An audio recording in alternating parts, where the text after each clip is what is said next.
What is up, everybody? Who we got watching? How y'all doing tonight?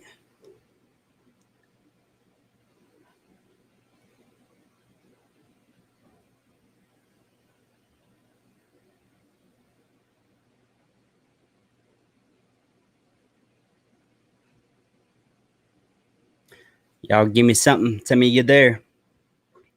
Bramlett, what's going on, brother man? You ready for hunting season? Sad to say, I haven't even put any cameras out. It's a shame.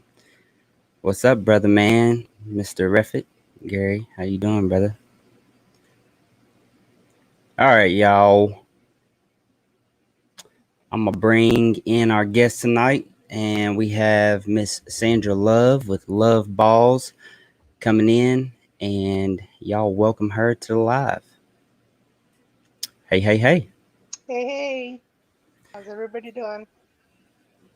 I'm doing good. I just got stuffed. My wife fixed some spaghetti, and it was delicious. Nice. I cook What's Filipino going food, on, but I haven't eaten yet. Ross? What you say now? I said I cook Filipino food, but I haven't eaten yet. You cook Filipino. Yeah. What's that consist You of? know, I meant to ask you, are you actually partially Filipino by any way? I'm Puerto Rican. By any chance? Okay. I was Yep, like, oh, he looks kind of Filipino, like he's yep, got a little bit of it in there. yep. My mom is Puerto Rican. Excuse me. My dad's black. Um, but I am Puerto Rican. Yes. A lot of people. Well, it's hit and miss. Most people can tell that I'm definitely mixed. I've Mhm. called vanilla manila color all my life, and I age well. I'm 31, and I still get cardied all the time. It's ridiculous. Hey, Casey, how's it going? Thanks for tuning in.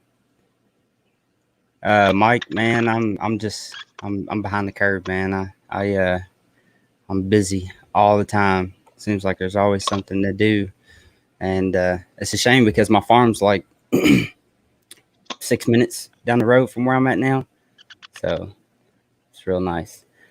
All right, so let's get it started, Sandra. If you want to, introduce yourself and tell everybody a little bit about who you are and Love's Balls. Um, my name is Sandra. I run Hmm. Love's Balls, um, and Herbs.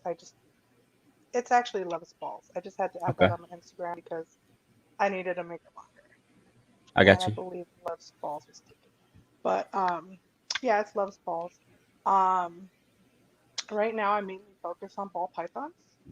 Um, I have bred other things in the past, like other reptiles, like bearded dragons and leopard geckos. But right now Okay, I'm focusing on just ball pythons. Um, okay, I'm from Santan Valley, Arizona. Um,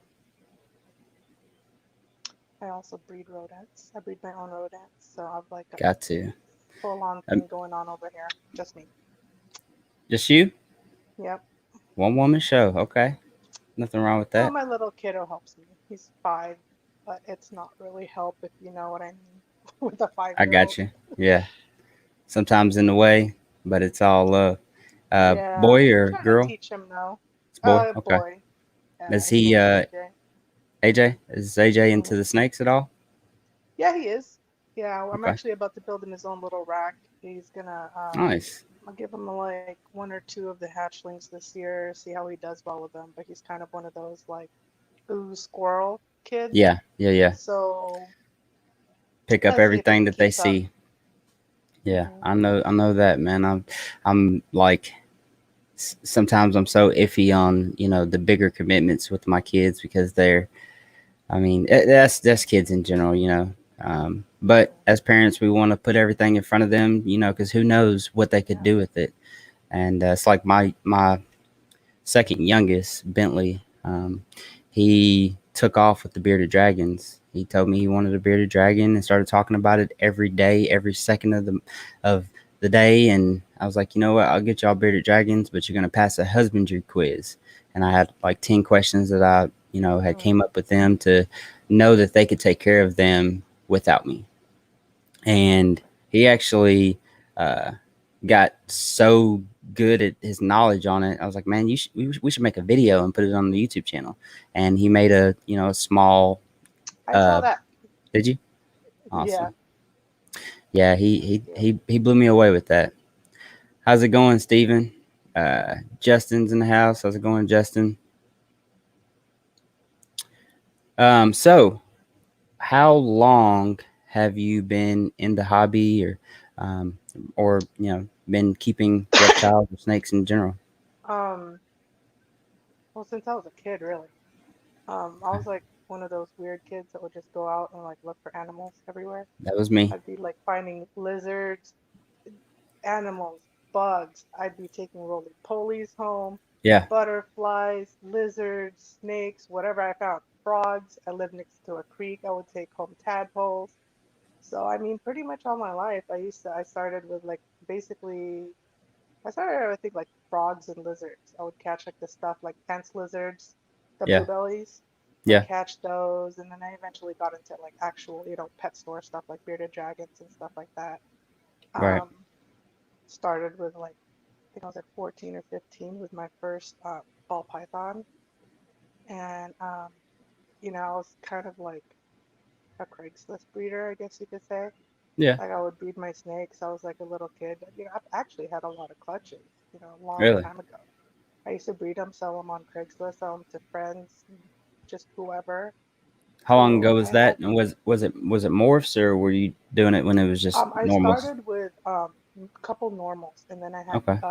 pastels, Yeah. and then like I bred like on and off like the last 20 or so years, and then I did like Mojaves and spiders when spiders came around.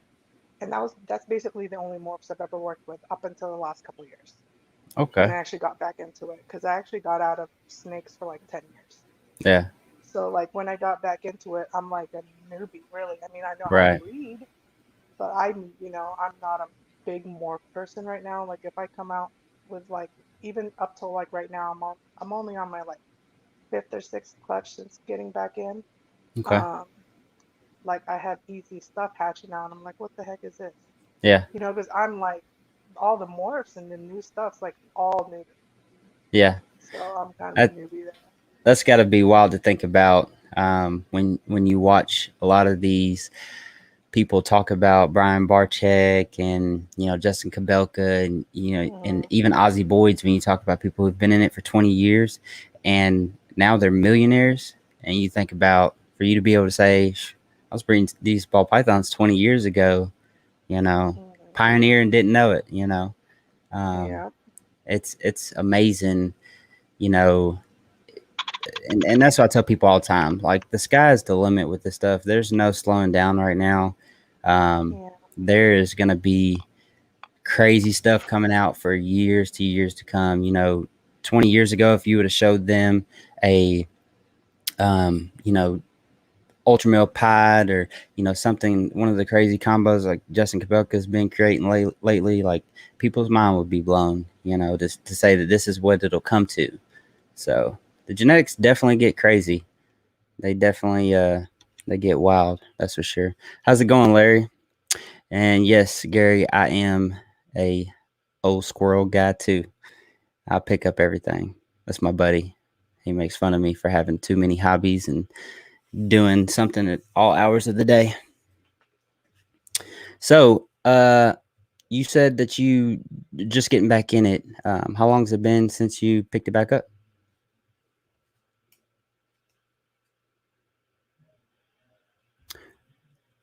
I lost your mic there, or maybe or can I not hear? Can everybody hear me? Can you hear Sandra? Hello. Let's see here. Hold on.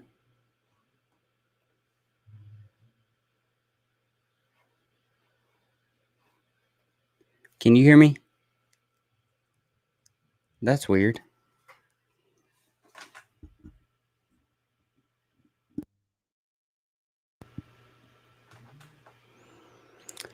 Gary says that he can hear me, but not you. So check your headphones, are they? You can hear me through your headphones?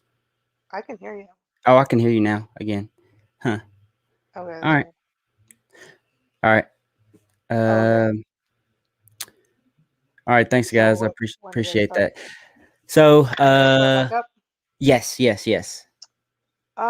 Well, I was reached out to like at the end of 2000, this is 2021, end of 2019. Someone reached out to me to take a snake. Hmm. It was a like 3,000 gram male pastel. And I was thinking about it. I was like, Wow. if I get this snake, it's gonna like start something. Yeah. And I kind of like, I thought about it and I asked my husband, and he's like, nope. Yeah. He doesn't like snakes. Yeah. I mean, it was a forced thing. I was like, come on, I begged him. I mean, I knew he was gonna say yes. Oh yeah. But I Yeah. just, out of respect, I was like, come on, Right. please. And eventually he said, yeah. Well, it started there, and then so like, yeah, pretty much end of 2019, I started buying more. Did that end up being an And here actual we are. male? It was a male pastel. Wow, that's I, massive for a male. yep. He actually didn't eat for like 6 months. So right now he lost quite a bit of weight. Right now I think Hmm. he's like 2,600. Oh wow. But yeah, it's a big meal. Yeah. Super big. Does he have a big head? Yeah, he's 12 years old. Well, Hmm. 13 now, because I got him at 12 years old, so he's 13 now. And it was actually the reason I was asked to take him in was because this person used him for educational purposes, and she didn't want to give him to anybody else, and she knew that I would, I knew how to care for them. I Um, got you. she didn't want to. She had raised it from a hatchling. Wow. So she'd had this snake for 12 years. And so Yeah. she reached out to me and she, told me you ever, um, if you ever want to get rid of him, please reach back out to me because she doesn't want the snake going anywhere else. So Right. right now he's my only pet because I have no need Okay. for him breeding wise. So he's a Yeah. male. Yeah. I wonder. Did she have give you any information on where she got him from? I don't, no, she didn't. Wonder if he's some She Volta actually drinks descent. bloods. So Phew. she's like, Blood she, pythons. yep, She's brave, she is. bold. What's going on, Gershon in the house? GP Snakes, my brother. How you doing, man? Well, that's awesome. That is awesome. Um, what what would you say would be your all-time favorite? Because I did some creeping on your page, and I see you have a Tegu, right? I just got And her. I just got her. okay, just got her. So that's a new Yeah, a relationship. couple months ago. hmm Okay. And a couple other different reptiles other than ball pythons. I I just sold one of my beardies. I have them left with one bearded dragon, a hypotrans. Okay. Um, and I have that tegu, which is a regular black and white Argentinian. Um, I do fish also. Actually, fish was actually one of my. It was my first thing really. That's my major thing is actually aquaria. I'm really into aquaria Okay. too. Are you And doing like multiple different species, or just I know a lot of people do um, like the cichlids. right now, I'm only actually doing. I have just like easy fish. I have a paludarium, if you know what that is. Mm-mm. Paludarium is basically it's water and land. Oh We used yeah, to have a yeah, yeah. waterfall. Okay, The yeah, waterfall, yeah. I know what you're talking yeah, about the now. waterfall clogged up, so my waterfall is not I working. think. But it was supposed to be frogs and fish, but long story short, I couldn't find something that seals the top of my tank, so it's got only fish in it. So Uh, it's like I got you. just like a cool little setup I got going. Yeah, I think my mind has seen that word a few times, and I pronounce it differently, so I didn't recognize. And I may have completely messed it up. I think I don't even know how I said it in my Paludarium. word. Yeah, but Larry says he wants to see your 3,000 gram ball python male. I don't. I don't. Are you in your I'll snake post room? it. Yeah, she'll I'm post not. it. So Larry, go give her a follow. Loves balls. Instagram, Facebook, YouTube. Anywhere else? Um, It's Loves Balls and Herbs on Loves balls both and herbs. Sorry. Yep. On Instagram and on Facebook. Yeah. Okay. If actually you scroll back to like I have thousands of posts, so you got to scroll back to like a couple years ago, but Yeah, I have pictures of him on there. I don't really post him much. I got I you. probably should. So how's the Tegu coming along? Any attitude Um, from her? yeah, because she's in that teenage, I guess that Yep. teenage year. Yeah. She's like just over a year old. Apparently, she went from like really nice and really sweet to when I got her, like right before I got her, they said she started acting up. So Yeah. I'm working with her to get her aggression down a little bit. They have a word for it. I always just refer to it as Tegu puberty, but and you getting into I the yeah, I yeah, heard that you word. get into the hardcore Tegu community, and they'll tell you Hmm. about it. I've posted a couple times, and people make fun of my gloves, but I'm gonna tell you right now, I ain't. I see what she does to what I feed her. And I ain't getting bit. Like I'll take a bite from one of my 7 foot boas before I take a bite from her. No glove. Like that's just Yeah, it's not gonna she's happen. jumped at me. She's jumped at me before at the glass and everything. So Yeah, I'm more she careful now. super food motivated. Hmm. Yeah. Yeah, The couple times I did that, I think it was really she was hungry. So I yeah. think in general she's not that bad. It's just if I kind of like lag on feeding her, which I actually feed her twice a day. But Oh really? yeah, Yeah, but I know. I know. One of the biggest pieces of advice I kept getting is a varied diet and making sure that I fed her enough um, to make sure that she wasn't like that. It's weird because when I actually get her, I grab her and I, make her stop running away from me. She's hmm she's cool. She's good. Makes me feel like I could take the glove off, but I'm not there yet. It'll come. It'll come. yep, I know. How I'm at how that old is your age. Tegu? It's she. They said I got her 2 months ago. They said she was just over a year, so like a year and a half. Okay, yeah, about the same as mine. Yeah, I didn't get a chance Appreciate to. you. Appreciate you stopping by, BJ. Um, April wants to know if are you in Kentucky, No, I'm not. I'm in Arizona. Arizona. So, how many ball pythons are you up to? Do you know? Counting hatchlings, like 60 something maybe. Okay. Yeah, people Just ask me all the just time. breeders like 40 something. Yeah, people ask me all the time, and then I do that same thing, and I'm like, Yeah, and because they're they like, come you and don't go, know? so I Yeah, don't really. They come. I don't know, exactly, Yeah, I got like exactly. 40 something breeders. I think I have like 44 breeders, and then um some hatchlings, and then like I got like 30, 40 eggs in the incubator, something like that. Okay. How many Yeah. clutches you thinking you're gonna do this season? Um, Two have hatched, four are hatching in the next 2 weeks. I have four girls I'm still waiting on, so up to 10, Okay. hopefully. Care to Um, share a couple Hopefully. projects you're working with? What is exciting for you going on this year or Um, in the future, near right future? now, just starting out, I was really, I went kind of went half and half with the quality quantity. Okay. Brian talks about that a lot. That was actually Yeah. the motto for my own business was quality over quantity too. Yep. I used to sell sporting goods, but Okay. I wanted to be able to get some clutches going, but at Mhm. the same time, this hobby's expensive. So, Yes. I Very. bought a lot, I bought my males as powerhouses and I bought a bunch of females that were, pretty much ready to, breed, but which of course were um going to be on the cheaper end. So I bought a bunch of like, Pastavis and like Mojave, ODYB, just simple girls. And then I've Yeah. got the boys to breed them to. So not a lot of exciting stuff yet. Um, I do have one. I have a super pastel ultra male het clown female that I'm pretty sure she's gonna go soon. She was paired to a pastel het ultra male het clown.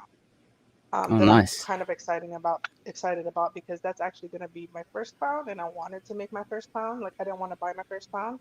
Yeah. That's kind of like I do it for fun. I like all this stuff to me is like fun. Oh, yeah. So like Yeah. I like to make my own stuff, and like I know a lot of people they just want to get into it and rush into it.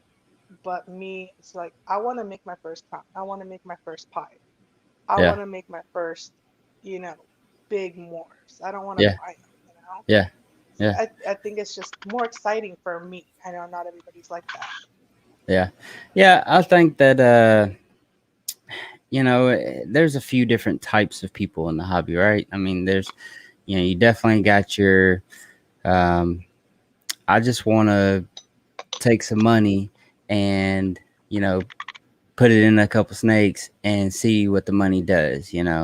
Um, those people tend to get in and out really fast because they find out that you have to really enjoy Joy cleaning into snake it. poop Hmm. and dealing with rats. Even if you don't breed your own, which at this point for me is better than buying rats, Hmm. right? Having a trustable, dependable person that you are going to be buying so many rats from every week, and Yeah. going to that person. Like there's so many moving parts in it that a lot of people don't realize when it comes to wanting to Yeah. turn an investment, right? And then you have the people who are hobbyists and who want to turn it into a business. I think like me and you, like we would love to come in here and see something crazy that we produced. At the same time, we have to be make it make sense and not run our family into the ground, and have Yep. the business pay for itself. So I did something similar. Yeah. We could talk about this. Hmm. I call them project pushers, right? So Hmm. I have some pairings. I want to say around 50% that I have no intention of keeping. Um, One or two of those actually impressed me enough to keep one out of, just because it looked good, not because I really wanted to put that into a project later on. Who knows? I mean, we could wake up tomorrow and see that uh, one of the big guys, Justin Kabelka, has found that two genes are allelic, and you're like, I got those in a het Yep. clown. So then you're like, Yeah. shoot, I'm that one that I was just keeping just for fun. Now it's gonna be turning into a project that I didn't know that I was doing yesterday. So Hmm. that's definitely kind of the way that I like to do it. Um, and I mean, at the end of the day, uh, it's hard for me to understand how people are able to just look as it as a business because they are living animals, right? Like I get. Right. I mean, I don't know. Hmm. If you want to protect your business enough and you love money enough, I think you'll do whatever it takes. There's some people, I shall say, um, but I think that to be successful and loved in this hobby, um, you definitely have to have a passion for what you're doing. People tell me all the Hmm. time, they're like, "Oh, it's not on Ramel's level," or something like that. My buddy Gary jokes with me all the time. He's like, "It ain't no OCD Ramel," but that's just how I am about it because I'm passionate about it. Anything that I'm passionate about, you'll notice that it uh, is superior to other things that I may jump in for Hmm. 2 or 3 months and do, and then I'm out. So yeah, I mean, Gotcha. I definitely enjoy it. Do you have any other snakes other than ball pythons? I don't. I have kept corns before though, Yeah. and that's it. I've kept corns. You have any interest in getting in any big snakes? I don't. My friends have them, and I'll just go over to their house. My friend has a Yeah. PCC, Okay. um, two of them, and yeah, I'll just go over their house. I don't have to take care of them. Yeah. Yeah. But Gary. no, my husband's a definite no. I actually do want an albino Burmese. That's like the one that I want, but it's like a definite no from my husband on that one. He'll come around. I've got faith. My wife is still not quite there with snakes. Uh, but I can tell you she has made a complete 180 when it comes to my path that I choose with the snakes. It's almost to the point. It's funny because I make TikToks and I joke with like memes and people and stuff like that all the time that like, Mhm. oh, about the controlling spouse or whatever the case may be, but she's not like that at all. Like at Mhm. this point she's like, if that's what you're gonna do, that's what you're gonna do. No escapes. And I don't, don't be coming and chasing me with snake, which I don't do that. And I don't like people. I hate people who do that in general because it does nothing for the hobby. People being scared is not going to benefit anybody in the Mhm. hobby at all.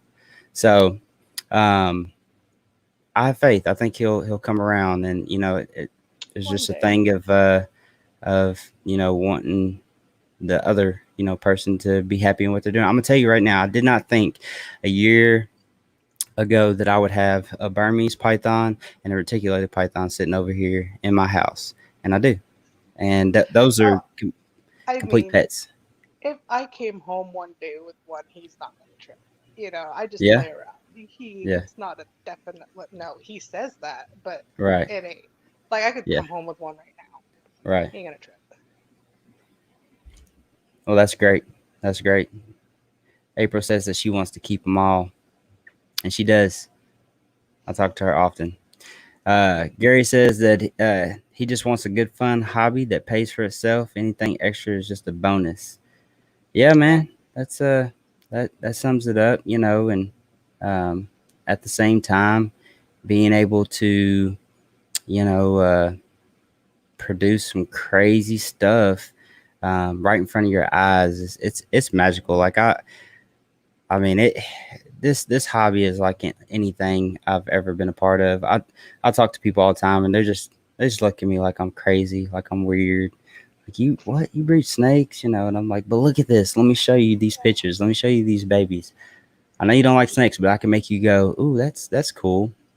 And you can Mhm. just see My them. friends are like that. Yeah, they try their hardest to be like, I mean, it's still a snake, you know. Mhm. Aren't you Yeah, worried that pretty it'll much. bite you? You know. Yeah. Well, aren't you worried that your chihuahua will bite you if you Yeah. scratch it the wrong way? Or people kill Oh, me. my our old cat actually attacked the shit out of my Cats are husband. jerks. Like, I yeah, I don't. I've he's never gone been a now, but my husband was black and blue, bruised all over from our cat attacking him. I was like, uh-uh, I'm not cool with that. always say all the time that dogs have owners and cats have butlers Yep. because you'll be going to someone's house and they're telling you about their house and their pets and you're like, yeah, I got these two dogs and I got two cats around here somewhere. I was like, around here somewhere. You just put Hmm. food out for them. Sometimes you see them, sometimes you don't. You know. Yeah. How's it going, Justin? Said he used to be terrified of snakes and now he only had. I have one after being around people that had them. That's how it goes. That's how it goes. You just got to be exposed. There's a lot of um, miseducation when it comes to them. I had a person the other night in my class. I'm in school for HVAC, and they swore up and down. They kept telling the professor he was like, "So you're gonna get a snake now?" Because he kept hearing us conversate, and he was telling the professor and other people that I was trying to convince them to get a snake, and that wasn't the case. I care less. Matter of fact, I don't want you to have a snake because you act like you'll chop its head off if like the stuff that they would say like don't bring it in here. We're at school. This is a college. What are you talking about? Like you're talking stupid. Like I'm not gonna bring Snake in here for what? I'm coming here to Yeah. to do one thing. I hear all So what do you do for that. at work? You said coworkers. What do you do at work? Oh, right now I've actually been off. I've been staying home with my son since he was born. But before I used to work for the government in California when I used to live over there. Okay, We moved to Arizona 5 years California. ago. Yeah. Moved to Arizona 5 years ago. I've been staying home with my son who's now in kindergarten. So I'm kind of at a crossroad right now if I want to go back to work. Um, or keep what I'm doing and try to make this bigger because I know if I go back to work, it's not gonna happen. Yeah. just Yeah. because I I mean, wouldn't have that's, the time that I have now to do what I'm doing. yeah. I mean, if you can do it, I'd stick to doing what you're doing. I mean, you've got what, like 4,000 followers on Instagram? Is that an Hmm. account that you have only had for your ball pythons, or did? I started Okay, it last yeah, March. last Yeah. March. Wow, I mean Hmm. that's impressive. Well, I not this year, 2020, but Okay, I started mine February of 2020, and I've got 1,500 followers. But you said you've oh, got thousands of pictures probably a on couple there. thousand. I don't know. Yeah, Yeah, so, I haven't. I've been a little busy lately, and I've been yeah, sick right now. Just went on a 2 week vacation to Hawaii, and I just haven't had time. But I actually used to. Most of my pictures used to actually be like more professional taking pictures because I do okay, photography as well. I nice. haven't been doing that much lately. I've just been kind of like click in their Yeah, tubs. So I haven't really been posting very many good pictures lately, but for a good amount of time, I posted really but nothing but like professional, great pictures. But it's been a while. So I think that's where a lot of my followers come from is like photography reasons more than um, reptile reasons. yeah, Because a lot I of get them, they seem to be following me mainly like they're like personal accounts. Like, so I think it's the photography more drawing them you. Yeah, so yeah, because it's like you know how when you go like search on Instagram and you see like the nicest snakes. Some of them may be venomous or reticulated or burns, in. but they're all like high quality picture, and it's what Instagram promotes. Hmm. I'm sure the hashtag and stuff like that goes into it as well. Um, but I try to take good pictures too. But when I look at my pictures and I look at those, and I was like, man, they're on another level. Your snake has to be like nice too at the same time. But Yeah. but yeah, you must post a lot to Instagram to have that many followers and that many posts in a little bit over a year, right? Like a year and 6 months, a year Yeah. and a half. I kind of have a goal to post like 2 to 3 posts a day. That's good. So Uh, daily. I, I watch a bunch of videos on how to build social media and stuff Hmm. like that, and that's one thing that they say is being consistent. Um, Hmm. Gershon with GP Snakes, he's one of the most consistent people that I see as far as YouTube and Facebook, and posting in my day to day news feed. Man, he's all over it, and I don't know how he has the time to do it, but there's a lot of people that are really on top of their game when it comes to social media. Now, do you do TikTok at all? I don't. That's a No. new big one. That's one you ought Yeah, to I know. try it I'm out. more like, yeah, I'm more into the photography. I actually, my camera that I bought is actually video. It was bought for video purposes. I was actually going to start. It wasn't even actually for my snakes. It was for gardening, because I Okay. actually garden Yeah. too. Yeah. That's another thing that I do. Um, that's also another side business. And I actually bought my camera for gardening purposes, but at the same time, kind of my snakes too. So I Okay. was gonna start doing videos, and I just haven't had the time. Yeah. But I mean, I have the capability to, do YouTube. I just haven't really been able to. But if Okay. anything, like I don't know if I have time for videos. Yeah. I think I don't know. Do you you're welcome, Rashawn, man. You put in the work. That's no problem, man. You're welcome. You put in a lot of work. Do you use any type of specific camera when it comes to taking pictures of your snakes or your phone? Yeah, I have a Canon G7X Mark II is what I have, and it's actually geared towards videos because it's a low light, Same one. same camera. Yep. Yep. Love it. Yeah, Love it. I do too. But I've actually that's for I was trying to decide when I was buying my camera, I was like, do I really want my camera for pictures or do I want it for videos? And because I was trying to get into the whole video thing, I bought one geared towards videos, and now I'm kind of regretting it because I'm not yeah. really doing the video thing. It's like, damn, I should have bought a DSLR.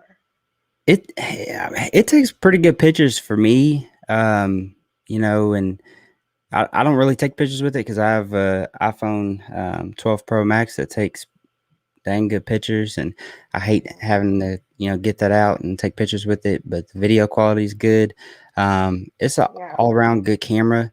I had a Mhm. DSLR that my mom had before that camera, and I just hated the bulkiness of it, and also the zoom. Like you couldn't zoom with it without it making that noise. Mhm. It probably wasn't for video recording. But I've actually been The looking at the macro on the macro on the Canon sucks though. yeah. What's is that like Yeah, the super up close pictures? yeah, because I tend to take a lot of macro type pictures with gardening too.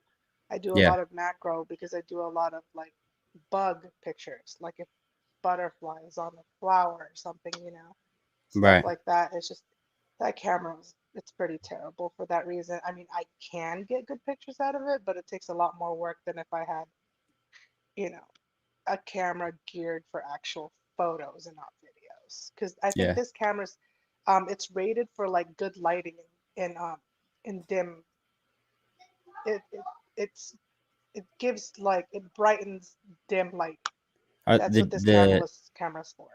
the DSLR you're talking about, or the Power No, the Shot? Canons that we have, the Power Yeah, Shot. yeah, Yeah, it's supposedly it's good for low light situations. yeah, yeah. So, They are. It's been a pretty impressive camera. I actually had it up for sale here not too long ago, just because I wanted to switch to the uh, is it Canon M50? You seen that one? mm, It's like I a think smaller so. DSLR looking camera, but I think it's mirrorless. I don't know too much about cameras. I'm not even gonna begin to act like I do, but Hmm. this camera does not have a speaker input or a microphone input, right? Yeah. So it takes good sound, okay, but if you want to have like super good crisp sound, then it's Hmm. always nice to have a shotgun mic. And a buddy of mine who is an actor and is crazy with editing videos was like, man, you should just get a recorder, with the little lavalier mic, and then clap before you start or something, and then sync it up later. I did that one time, and it was a pain to sync it up, and I'm not good at Final Cut Pro, and editing takes me 3 hours to do a simple video on my iPhone.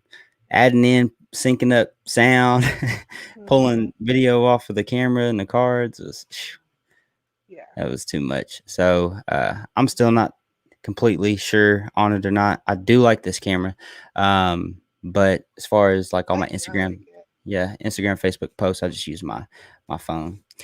Yeah, my Do phone you? sucks with pictures, so Yeah, are you it iPhone takes or too much yellow. Yeah, Android? I have an 8 Plus, but I don't know. I don't like it like it has too much yellow in it for me.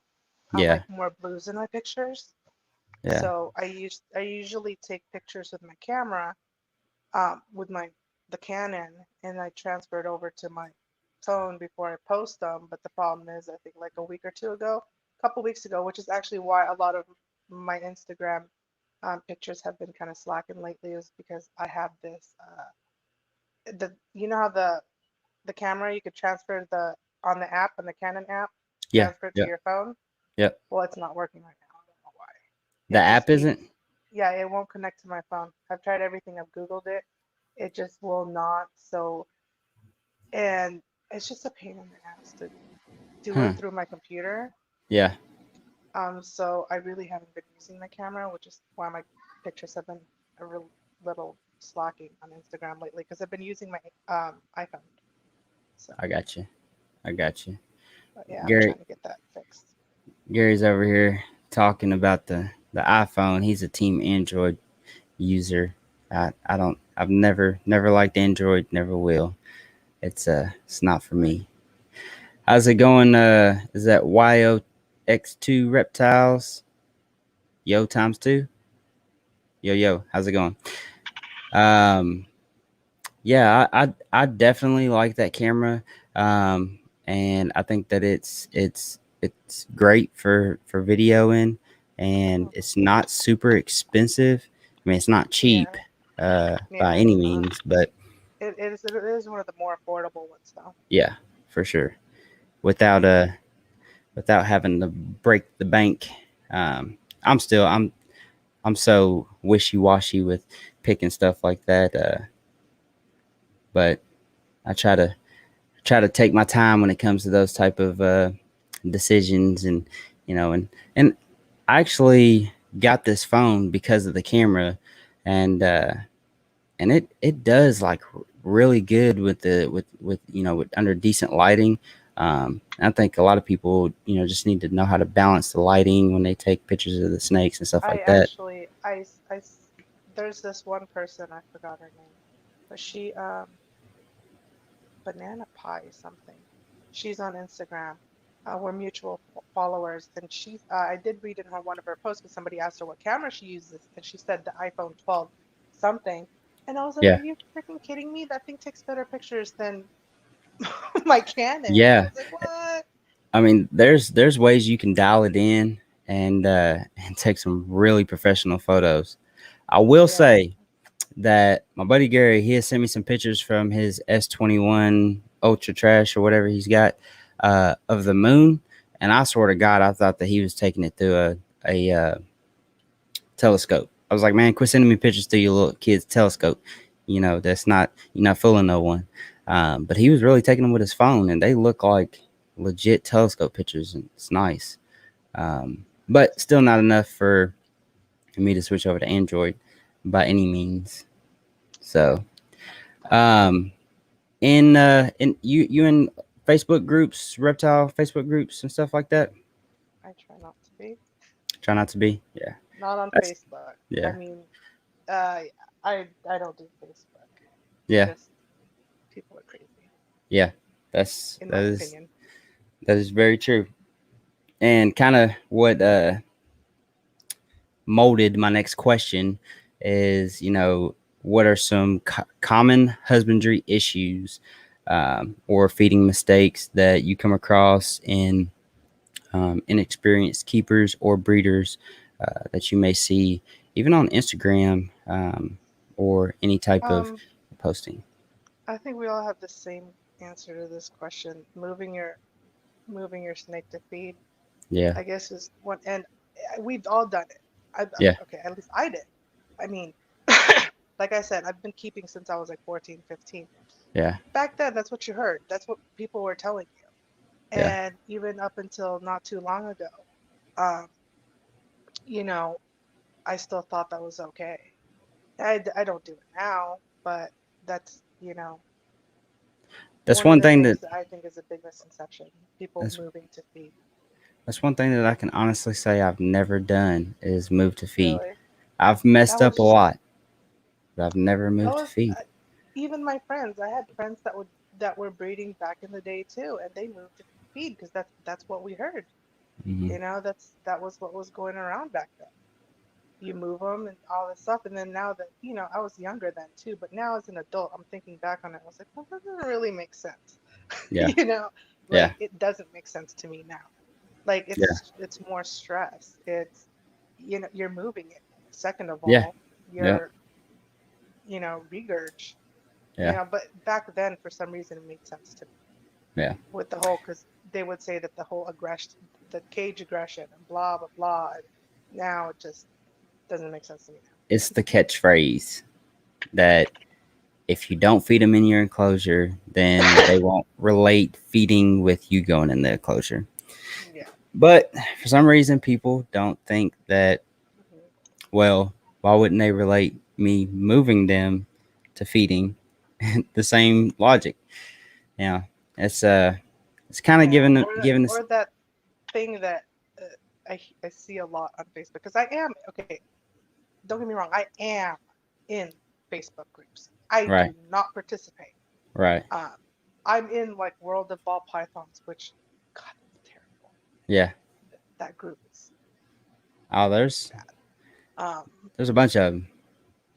yeah, that one I'm in. It looks like to me they're trying to straighten it up a little bit, but for like quite some time, up until a couple months ago, people were just in there just trolling and just trying to start with everybody all the time. Yeah. And one of the big things that people are always arguing about was tank or tubs. And it's like, in my opinion, as long as your husbandry is correct, do whatever works for you and your Yep. snakes. Yep. Like I actually, up until I got that tegu, I had that big male that my pet one Mm-hmm. was in a one of those Exoterra front opening Yeah. cages, the 36 by 24 by 24. Yep. I had him in there. That was my showcase tank for my one pet python. Yep. So I've kept in both glass and tubs. Yeah. He's in a tub now, so I am strictly all tub for ball pythons now. But Yeah. I mean, I've kept them in both, and as long as your husbandry's right, it should be, it's fine. But people on Facebook just want to fight with each other. Yeah. Like, Yeah. People want to say that they know what's best, or oh, for the yeah. snake without it, you know, without them actually listening to the snake. Mhm. Um, I have several boas and a retic and a berm, and I know without a shadow of a doubt from the research that I've done and keeping them that they don't get stressed out in a big enclosure. They will use some of branches if you give them and stuff like that, and every single one of them are in an enclosure. Mhm. That's no shade to anybody who keeps them in ARS, the big ARS boa tubs, and Yeah. eventually I'll probably move my big boa girls into those as well, especially as far as for breeding purposes, and condensing space. I mean, Yeah. these three are taking up 6 7 foot high and 6 foot wide. It's freaking a lot of space, and it's not just a pet situation for me. And thinking about from a breeder's aspect, they have to be able to utilize space efficiently and stuff like that. And these snakes are Mhm. not any less taken care of than somebody who keeps them in an ARS tub. And trust Yep. me, you spend $3,000 on a snake rack, you're gonna take care of the snakes that are in it most of the Yeah. time. I still see people with horrible husbandry, even though they have And high ARS end equipment. snakes and high end equipment, and it's incredible. Incredible. Yeah. I was actually just talking to Ross about this yesterday about enclosures and stuff like that, because when he at first came over, he had remembered that I told he was telling me about a ball python, and he was getting a 4x2 from me, 4x2 by 2, and he was telling me he was going to put a ball python in it. And what he remembered was me saying, I don't know about that, but if I remember correctly, I would have said, I don't know about that. I wouldn't personally, because of the possibility of them getting stressed out. I don't know if I can't remember if that conversation went any further, but I've said this time and time again. All the snakes throughout every species are individuals. You have some Mhm. that will go by the set of rules that their instincts tell them, and this is what they do and what they like to do and how they like it done. And then you have some that are just rebels with the cause. My first ball python I kept in a 55-gallon fish tank, red heat lamp on 24/7, no hide, pine bedding like you use for breeding rats. And he never had a messed up shed. He always ate. Come to find out, he was a female. I mean, I couldn't have done anything more wrong other than moving him to feed, and Yeah. he was fine. But I've got two or three females that are 2,500 grams, and if I move them to a 70 series, they're not going to eat at all. Yep. I They have to. have I have like, I'm not kidding you. I have like an 800-gram um, male in a 6-quart tub right now. He Really. won't eat if I put him in a 15, 16-quart. Hmm. Because right now I'm actually trying to buy ARS racks right now. But right now I have homemade racks, and they are sterilites. So I use the 6-quart sterilites, the Yep. 15, 16-quart sterilites, and then the 28-quart and the 41-quart. Mm-hmm. Um, So yeah, I have like an 800. I've actually had a 900 plus gram female that would refuse to eat in a 15-quart tub, and I had to move her to a 6-quart. She was literally like so squished in the tub that she Yeah. took up like half the tub, Yeah. but that was the only way she would eat. So I would like constantly switch her back and forth, try to get her into a 15, and then Mm-hmm. she wouldn't eat. So I'd take her back to the 6, then she'd eat, a few meals. Then I'd take her Yep. back to the 15, then she'd stop. So we went back and forth for a while. She's in a 15 now. She'll eat now, but Mm. only because I figured out I think she prefers ASFs. So Okay. she eats now in a 15, but for some time she would not eat in a 15. She would only eat if she was in a 6-quart tub. Wow. And that just shows what you have to do sometimes to pay attention to your animal. And um, a lot of people, would rather their happiness be met and being satisfied by that animal, It's being. anthropomorphism.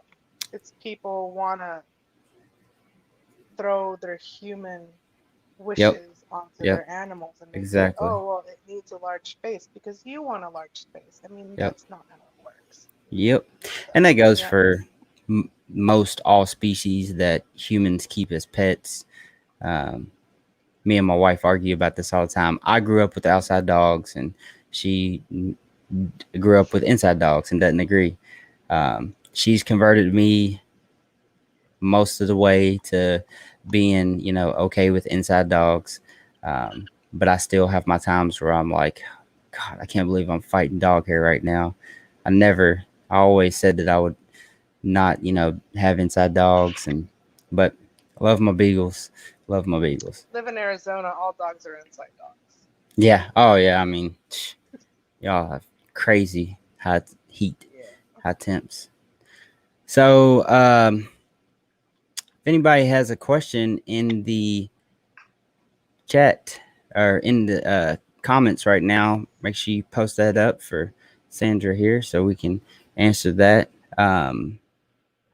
What are some tools and or resources that you could recommend someone to that's out there looking for information, maybe wanting to get into keeping or breeding in general? I can tell you them what not to do. Don't go on Facebook groups. Yeah. Last thing you want to do. Yeah. I would say, find local people to you. Yeah. Um, aside from finding local people and learning hands-on from people, which if you're in Arizona, feel free to come over here. Um, I have lots of people coming over here. I have no problem talking snakes all day to people, teaching Yeah. people. But sorry, I'm actually sick. Are you I'm fine? actually surprised I haven't been coughing this whole time. I've been hacking up a lung for the last 2 days. Oh man. But so been drinking a lot of water. Um, be- besides like looking for local people to like learn hands-on from, I would say, and I know people are gonna agree on who to really watch on like, Yeah.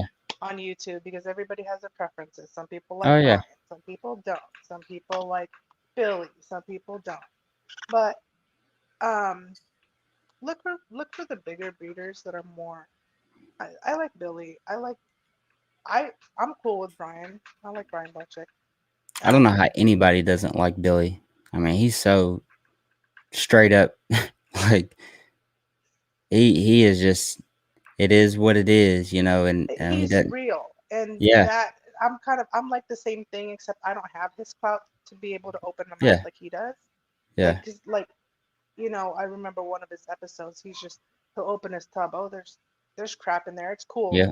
Yeah. Don't trip out. But then if Yeah. you do that in front of other people, like let's say on Facebook, they're like, oh my God, clean your tank. It's like Yeah. I don't clean my tank 24/7. I don't, Yeah. or tub Yeah. or whatever. Yeah. Sometimes there's pee in there, sometimes there's that, and he's just so real. Like Oh yeah.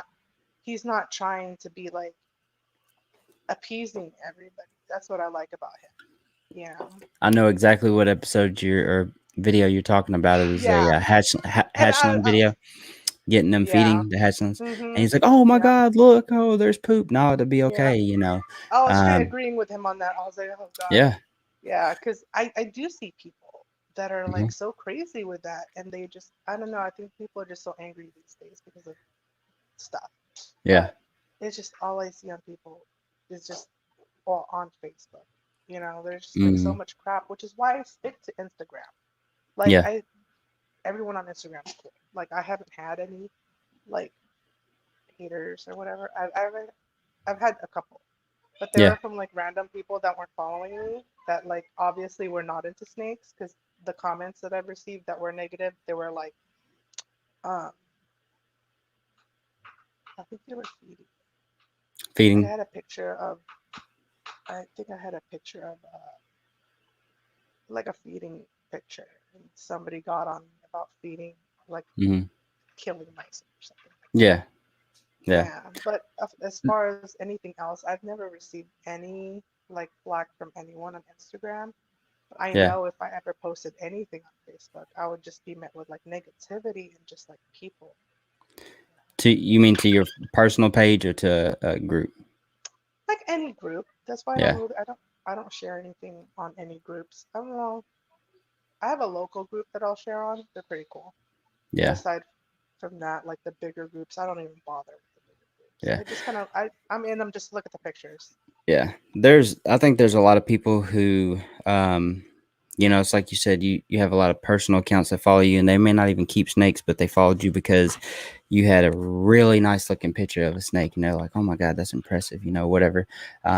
That feel like most snake keepers get some type of sadistic messed up feeling from watching their Mm, snake eat, and they may mistake you being happy for that snake feeding as happy for the prey dying or whatever the mm, case may be, when it's quite the opposite. It's no different than when like, dang, one of the kids came in there like, you cleaned your plate, boy, grow, mm. it's I just I think there is an extent to where there's some people that that's all they post, and to me, I get what you're saying, like how there can be that misconception that there's people that do it just for either like attention or mm-hmm.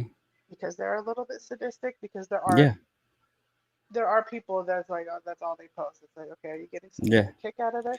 And I'll post Yeah. the occasional one because really it's because like let's say I'm proud that my snake that hasn't eaten in 3 months finally took a rat. I'm like, oh, cheese, my snake Yep. finally ate. Yeah. But then there Yeah. are people that are like, that's all they post is like feeding videos. Yeah, I've actually had And friends that was like, it does make the community look bad in my "Oh yeah, yeah, for sure." I've actually had friends that were like, "Hey man, I've got to come over sometime. You feed them some rats for me or something." They just want to see them eat a rodent. Now whether or not that's like they want to see something killed or they just want to see the fascination of a snake eating, opinion. a rodent. Yeah, it's Um, definitely fascinating. And I do get how people can have that misconception that it's sadistic, but like we watch Discovery Channel, we watch oh lions yeah, eating yeah, rabbits and stuff like that. It's oh yeah, fascinating. It has yeah. nothing to do with me being happy the rabbit died. It's Listen, just I'm a cool to hunter. see a lion eat Yeah. I'm a hunter, rabbit and or I something. I've had plenty of people, try to tell me that I don't have to hunt. We have Kroger's and in grocery stores. There's no need to hunt, and that I do it for fun. And yes, I do get enjoyment out of hunting, but the 30 seconds that occurs when I shoot that animal and until it passes away is not the enjoyable part. I'm excited over that, but I'm also, thankful for the harvest, and it's not that part that gets most hunters going, or most hunters, that thrill that keeps them coming back to the tree stand and sitting in the tree for 6 and 7 hours at a time. Um, it's it's bigger than that, I'm and actually a fisherman too. are you? I've cut down a Yeah, lot since moving to Arizona because I'm really far from the lakes. yeah. But when I lived in Cali, I was actually really close to the ocean, did a lot of sports fishing. But Nice. I've fishing. I've gotten Yeah. flack from people about fishing. Oh They're yeah. like, it's, are you serious? Yeah. It's fish. People get torn up over it all. You know, you shouldn't kill the animal. You shouldn't, do this and that. But And I'm eating them. yeah, and the thing about it is that it's like with deer hunting. Um, People don't realize how many more deer that they would be coming to work and then saying, "I can't believe I hit a deer this morning." Instead of once a year or once every other year, you hearing one of your coworkers over lunch saying that a deer wiped out their front bumper on their car. You would hear it, 3 and 4 and 5 times a year if there wasn't hunters, because the population would be out of control. Hmm. There's I can't remember if it was New Jersey or somewhere like that where they're actually considering like sterilizing deer or something stupid like that because the population was so out of control. But I mean, it's a city area. There's probably a lot of people who don't hunt. A lot of vegans have moved up to the metropolis, and but it is what it is. Uh, Larry says he loves hunting. That's something that me and you could talk hours about. And after snakes, yeah, man. You don't even want to get me on the to. I wish that I could have a hunting podcast too. That'd be pretty nice, but I just don't have the time. Um, Marty says he loves hunting, like you, and enjoy the harvest and eat them all. At most years, we typically shoot between 4 and 8 deer, and we've got two deep freezers. And when I tell you that it's all gone by the time season comes back in, that's no joke. Like we tear it up. We had matter of fact, the spaghetti I just ate was deer spaghetti. We don't buy beef. If we can fill the freezer, we don't buy beef for sure. So I had a question earlier here that I wanted to go back to. So Hmm. I believe it was April or Marty. No, Marty. He asked, what was one of the big projects that you're working on right now? Um, Nothing huge. I did say that Super Pastel, the Ultramel project, Yeah. Ultramel Clown. Um, One of my other ones, I don't think it's gonna go Uh oh, lost you. Can you hear me, Sandra? You there?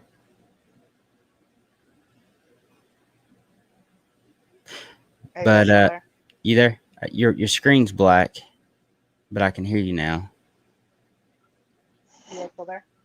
Yeah, I can hear you. I just can't see you. Oh, okay. Sorry.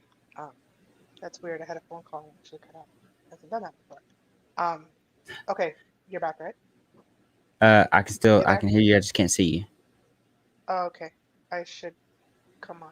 Try to do. Uh, It's on my end. hmm. I don't know. I could see you. Go to see the cam mic setting part, Yeah, it's not X'd out. but where it says mute, stop cam mic, hit that setting wheel real quick and see if your camera is the setting is set for. Go to camera and then the scroll down. Does it say your phone? Oh, there you go. It's There on, you go. so Yeah, there you go. You just came back. oh, it's back? Okay. Yeah. Um, what was I saying? Oh, So another project that I'm working on. yeah, you had said something about the Ultramel clown and not Uh-huh. being bad, like or big. That's huge. Are It you is, talk but Ultramel yeah, clown? I guess. Sheesh. Well, one of my most anticipated pairings. I think she's a little young. She's probably not gonna go till next year. She did lock once, but she hasn't locked since. She is a black pastel Enchi mimosa, so black pastel champagne ghost, and I'm Okay. Yep. pairing her to a bamboo black pastel yellow belly male. So I Okay. could either go like that, like project is cool to me because I have so many different options of where to go. Like Yeah. I can like get 8 balls.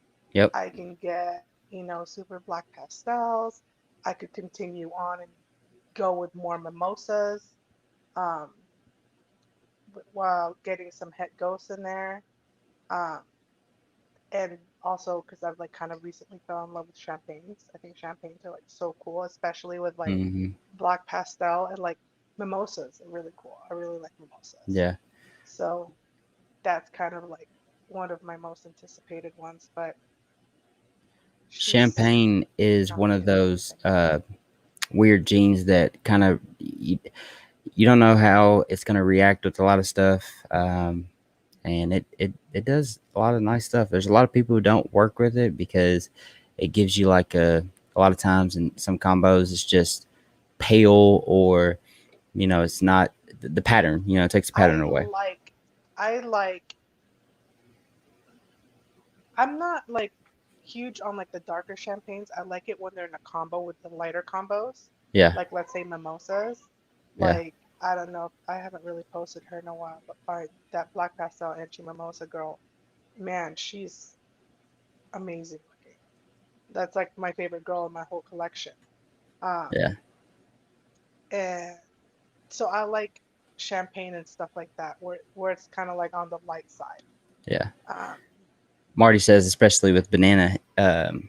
We mhm, me and Marty and his wife April had a few split clutches this year. Their name is Mainstream Morse, and we had a clutch that produced a banana champagne, and it's really nice looking. And I don't have I have a certain amount of holdback tubs for this year. I've got my one pet uh, ball python, which was an 8 ball female, mhm. and I can't keep on to him as beautiful as he is. Let me grab him real quick.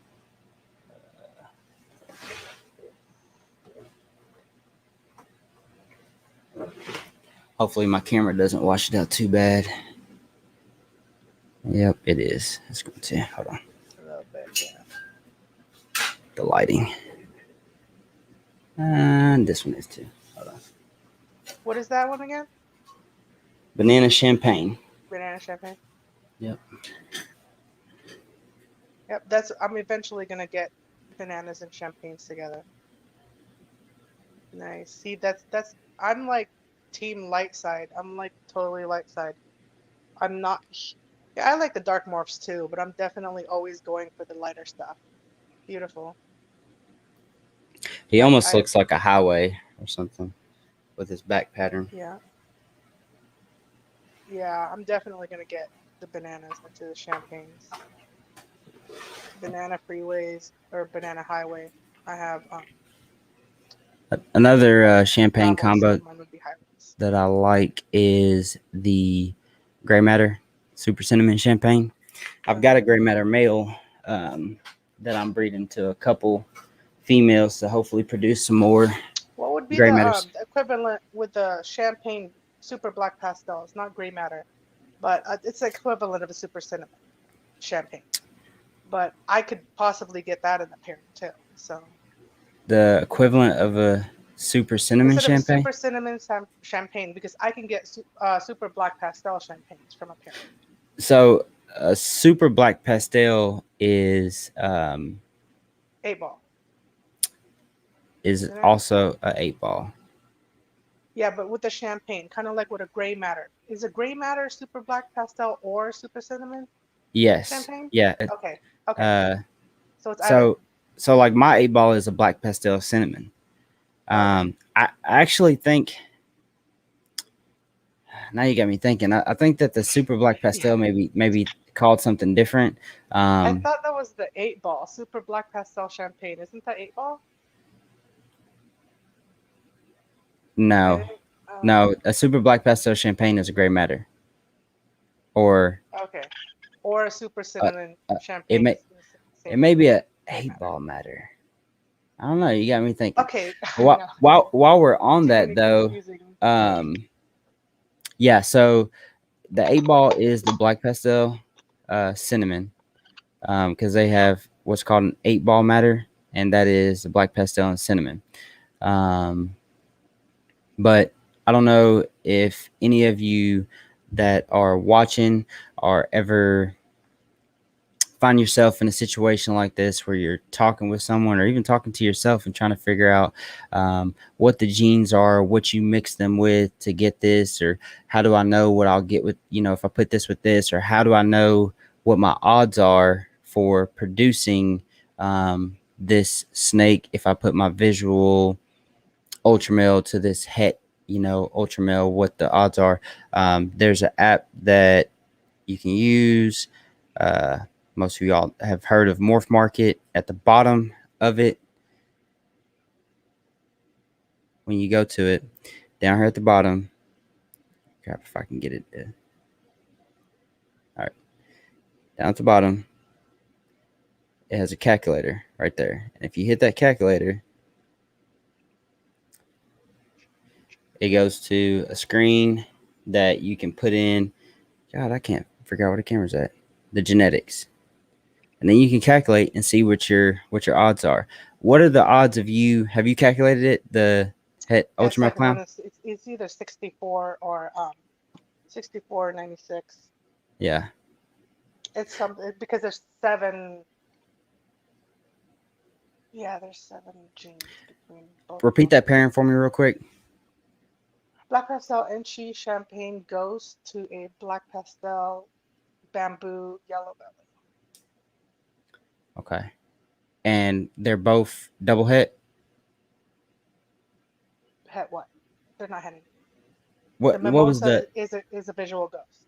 Okay, this is the pairing you were talking about for the 8 ball Oh yeah. gray matter. Okay. So one's a black pastel, one's a cinnamon, or both Both black black pastel. pastels. Okay, I got you. So that would be a gray matter. Yeah, ghost. Did you say ghost in there? If I hit all of it, Jeez, that was a lot of it's genes. insane. If I hit all of it, it And would yellow be a belly. bamboo, gray matter, yellow belly, het ghost. And she het ghost. Are both parents ghosts? Just one's a visual. No, just one. The mimosa's a visual. Okay, so it'd just be 100% head ghost. Um, what was the pairing that what I was talking about being het clown was the one with Oh, the ultramel? I have a pastel het ultramel het clown to a super pastel het ultramel het clown. I Yes, mean, regardless, it's unless that's the odds are that crappy, I'm bound to hit at least an ultramel or a clown, which I'd be happy with because I have neither one in my collection. yeah. That is the one I was talking about is be insane to hit. I believe that the double hit odds on that is It's not that bad. one It should be like 1 in 32, 1 in 16. It for double should be. hit on hmm head to head. Really? Like Hmm. 32, I think. But yeah, guys, if you ever have a time where you want to see what, um, two snakes you are interested in, and even before you get snakes, right? So this goes back to as far as you daydreaming on Morph Market and watching YouTube videos and seeing something new. You can use this app, Morph Market app, and calculate genes to put together and see what are the possibilities of you getting. And this is a way that I tell people to do all the time to figure out how you can mentally be able to keep up with a conversation like we're having, where you're trying to figure out what the combos are and what you need to do. Like a lot of people, you see kind of senseless pairings, right? It's not senseless if they want something out of that, or that's just what they wanted to do. That's what you want to do. But they didn't necessarily have to go that route, but just because they didn't know what the end result was going to be, right? And they just didn't know how to get there. Um, so that's one thing that I use often. Also, World of Ball Pythons. I'm sure you use it for Yeah. IDing. And actually, we're talking about clutches we're waiting on. I have a highway clutch Oh that yeah. should be hatching in like 10 days. That one was a gravel to a Mojave orange dream yellow belly. And then um, So I'm hoping for a highway on that. Nice. Um, and then I have another one hatching in like 10 or 11 days. That's also for crystals because I'm like into the light stuff. I told you. Yeah, You know what yeah. a crystal is? Yeah. Oh My yeah. special Mojaves. Yep. I'm trying to get some crystals. So I have a special het goes to a Pestave feeling. So I'm trying to hit some pastel Crystal. crystals there. Okay. Yeah. And then she's not het ghost, so everything would be Mm, 50% possible het. het. Yeah, 50%, or as they Yeah. call it, possible het. Um, Hypo. I've explained this before. I'll kind of go over it again because I know I see a couple people that I know, like when I talk about the genetics and how it works and everything like that. Visual to visual is all visual, as far as het goes, heterozygous. The recessive genes, and when you have a visual to a non-visual, or say an albino to a normal, you will get everything will be normal looking snakes that are 100% het for albino or 100% recessive for that gene. When you have a het to het, so they both are 100% het for sure, one of the parents were that recessive gene, or that snake got the recessive gene and a 66% pairing. Because this is one thing that, and I don't know if this happened to you. It took me a long time to realize that 66% het doesn't mean that that snake has 66% of the gene. It means that it has a 66% chance of being 100% het or not. So Yeah. a snake's either het or it isn't. And I think that's another thing that messes people up when they see, well, Hmm. it's 50%, and they see all these numbers. But there's people who have bought, Yeah. 50% hits and they come out to be 100%. And you buy a 50% hit, you're talking about a lot less money than a 100% hit. Um, Yeah. I've got two 66% triple hit, double or triple hit Desert Ghost, Exantic, Lavender Albinos coming from Lindsay Noble. And Nice. if they prove out, shoo, that'd be nice. Um, I try so I not think, to buy possible hets. So, yeah, yeah. When but I mean, these were if it's very something like exceptional. sunset or something, and it's like a Oh yeah, cheap snake like right in front of me, yeah, I'm like, sure, I'll take it. yeah, yeah. I mean, sunsets like sunset puzzle, and Yeah. them are hard to pass up. Um, Gary wanted to know: were you on Morph Market or do you just sell it locally? I'm actually Loves Balls on Morph Market. I just started selling on Morph Market. Like, I think I opened my account last March of 2020. I've sold most of mine local because I do prefer to sell local. So Yeah, sometimes I won't list it on Morph Market. It's easier if it's not like a if it's not like a like let's say a breeder type snake for breeders, yeah, I'll sell it like on Craigslist. Like I won't bother hmm, posting like, Pastavis or anything like that on Morph Market. I mean, I'll try to sell them local first. yeah, for But yeah, sure. I'm on there. Yeah, yeah. I know exactly where you're going with that. I've noticed the same thing. It's like, when it comes to Morph Market, don't get me wrong. There's people that are hopping on there that are looking at some of our snakes that we're posting that, rightfully are priced at $600 and $700, and they're like, oh my god, this person's smoking crack, and then they see a couple $6,000 snakes from Bob Vu or Justin Kabelka, and Mhm. then they're just like, wowed out. Which, I mean, all of us were at one point. um, Flexing Pythons, what's going on, bro? I didn't forget about you, man. Thanks for tuning in. But there's also, people that have been sent there by their friends that have said, you know what, I want to get a snake. Do you know anybody? And they're like, well, I know so and so, and they don't have any or whatever. And they're like, well, check out Morph Market. I have people all the time who's like, do you think Morph Market is a good way to go? My buddy Ross that hopped on here, he asked me, is that what most people do? And I was like, well, I mean, yeah, people get them wherever. Craigslist and I Facebook. suggest Morph Market if you're looking for Yeah, something more than a pastel, you yeah, know? yeah, Like I prefer to get it there. To be honest, it also gives me more control of how much I'm spending too, Yep. because I seem to notice, nothing against my local guys here, but some of Hmm. them are a little insane with their pricing. Like sometimes Yeah. I'm like, are you kidding me? I could get that for half the price on Morph Market. Yeah. Like some people get a little bit greedy, Yep. like in my Yeah. local area. Yep. And then a lot of those people, they'll get mad when you say, "But they're going for this on Morph Market." I don't even Uh, bother. I'm and just like, I'm not yeah, I interested. tell people all the time, I'm like, Um, well, it's going for this between this and this on Morph Market, and then I do them better, right?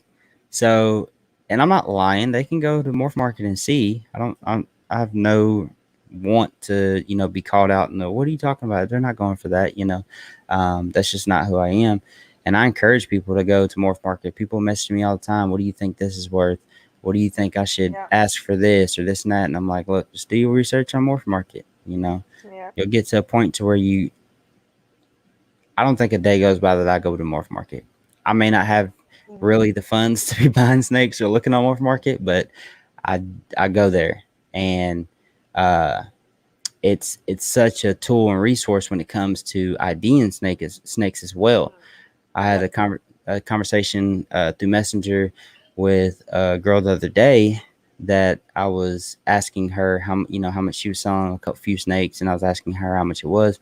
I have people messaging me all the time looking for snakes, and I tell them I'll keep an eye out, and I mean that. Like that's just how genuinely I do care about people getting into this hobby because they're the future of the hobby. yeah, Like it makes no sense for me to shun somebody out that wants to get in and has a goal of getting 15 snakes in the next 6 months and starting a reptile breeding business. Like that makes no yeah, sense for me to say you just don't need to do it. Now, will I tell them that they need to do it the right way? Yes. Will I tell them that hey, you're not doing this right? You need to have a thermostat on your heat tape. Don't plug it straight into the wall. Yes. Like I'm not gonna sit here and sell somebody a snake and then watch them go home and kill it.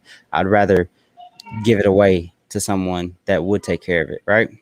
And yeah, I have literally told people I'm not selling you a snake because they refuse to listen to the advice that I give them. I have an 8-page guide that I sell that I will get not I say sell, but I will give when I sell a snake to someone who I know is not proficient in husbandry or who doesn't feel confident in their knowledge, and it literally has yeah, everything on it. Everything that you could think of. But it's there again. I tell people there's a million different ways of doing stuff. It's not all wrong. You just have to be able to do your research and kind of pick and pull from different people. Like you said, watch the big people. Uh, Justin yeah. Kabelka. Justin's one I Yeah, forgot to mention earlier. I love yeah. him too. Justin has been on fire lately with his series. He's got Netflix and a couple other ones. I think he's posting 2 or 3 videos a week now. People have to take that with a grain of salt. I know you've seen it too before, where people are like posting in the group, like, "Here's my dream morphs," and it's like the Stormtrooper, Skittles, and uh, a Desert Ghost Clown Pied, right? Yeah, And you're like, you realize you've got over $150,000 worth of snakes in your dream list. Like it's just not gonna happen. And the yeah. Stormtrooper's like its own snake. It's It's not a not gene. even. Yeah, it's not Yeah. a. So, but it just shows you, like they literally were, they're fresh in, but at the same time, Well, I um, had some people like showing me a picture, be like, "Make me this." I'm like, I yeah, can't just make you that. yeah, yeah, yeah, I've actually had people ask me that. Like, make me this. I'm like, no, I can't just make you that snake. That's not how it works. yeah. You're welcome, Gashawn, man. I try to tell people about that all the time, and it's amazing how many times that people will go to Morph Market and not know about it. Um, it is definitely a good tool and can help you when now it is a tool that I haven't found it, but I have seen people that have seen that it can be off a little bit. Yeah. But you just have to kind of take that with a grain of salt and compare it. For the most Hmm. part, it's dead on. Like the guys who run Morph Market are are pretty good. So Flex and Python says it's a great way to go broke. You got to be Yeah, careful. I know. I try to Yes. stay off of there sometimes when I'm like, I know I can't really spend any money. Yeah. I try not to open it. Yeah. Yeah. You talking about somebody saying, "Hey, make this for me." I have people all the time in my local community who will message me and say, "Hey, do you have any pies?" And it's funny because pie, albino, um, trying to think of another one. These morphs have been around for a long time, but their value, kind of went down and then plateaued, and it has stayed at Mm, that. I mean, as long as I've been buying ball pythons, you should be able to get a normal pied ball python between 350 and $400. And when somebody asks me about it and they say, well, how much would I be looking at spending? Do they think that they'll be? And I say 350 to $400. They say that's insane. And I say, you just be thankful that you're not asking for that plus another recessive and maybe one gene, because then you just went up to $3,000 or $4,000, yep. and it's insane. Hmm. And that itself is interesting, and it's not necessarily like, yeah, don't get me wrong. If you had a couple hets and if you hit the ultra male clown, Clown. right? Hmm. If you hit that, I wouldn't see you selling it. But if you did, what's an ultra male clown going for? five It's thousand dollars. thousands. It's over couple thousand, something Like, like that. sheesh. Yeah, it's not going anywhere. No, I don't even know if there's many on Morph Market, if at all. I don't know that I've ever seen one. I've seen one. I Yeah, just haven't looked in a while to see if there's any on Morph Market right now. I'm pretty sure there's some that have sold. yeah. So are you ultra male over monarch, or you just have an Um, opinion on them? no, no opinion on that. Yeah, I'm like, I do like the Ultramels. I've done more research and have, seen more Ultramels, I guess, yeah. but really no opinion on the Monarchs. I like them both, but I'm uh I'm only gonna mess with the ultra male. Um, monarch's just way too high priced for me right now. Yeah. Uh, they're out there. I've got enough what I call high end. Some people call it play money, but I've got enough high end recessive Do you projects. mind? I don't want to cut you off, No, but I'm you're gonna fine. drink a lot of water. Mind hanging No, on for go like ahead. 1 minute? Go ahead. Okay. Go ahead. Flexing 2014 says that they were pricey. Just a clown was like 2K. 2021 clown those clown females that they bought for 2K as breeder females now are going for $2,000 and $3,000 for sure. Says he's about to buy ultra male het pied to raise with my other female pied het clown. Nice, man. The ultra male pied is a insane looking snake, and I love it. Um, I'll probably end up going after it as well, but I want to put Yellow Belly and possibly Orange Dream in there on the way, rather than just the Ultra Male Pied. Although just the Ultra Male Pied is killer, and they are insanely priced right now. Team both over here. GP loves them both.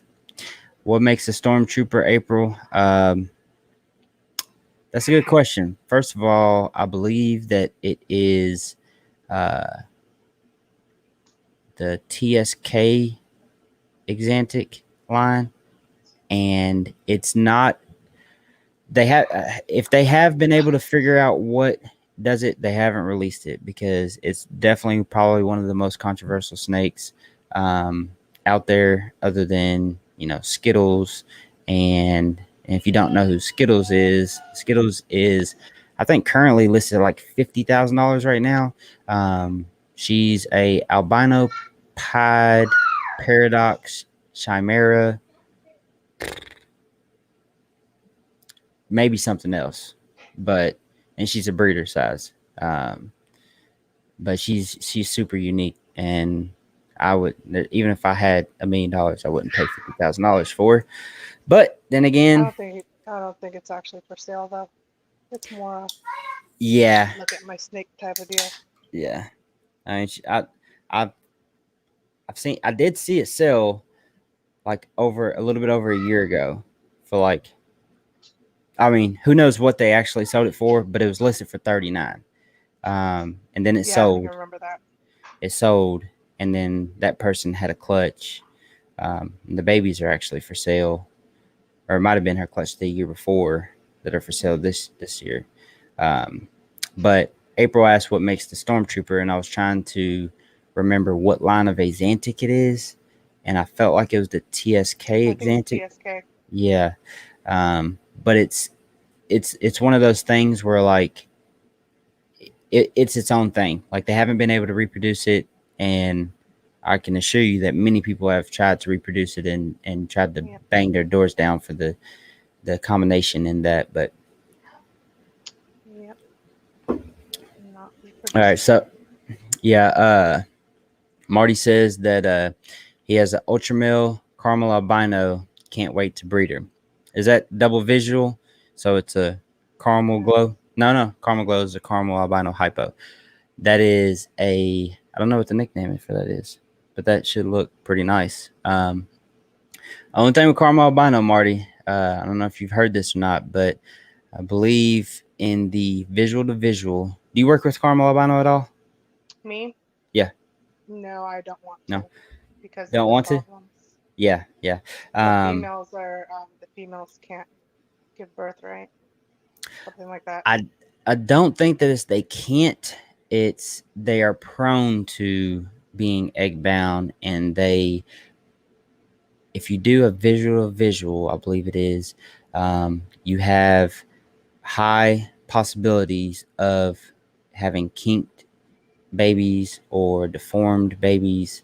Um, so I believe it's visual to visual, but something you should definitely look into, Marty, when it comes to the visual caramel albino females. And if no one knew, desert females, not desert ghost, desert females They will do. die Yeah. for sure if they are bred. So if you ever come across a desert female, that's like $200 because she's a breeder size, and you're like, I'm gonna breed this with my whatever 5G male. You have a Hmm. high possibility she will get egg bound, and if you do not get her out, she will die.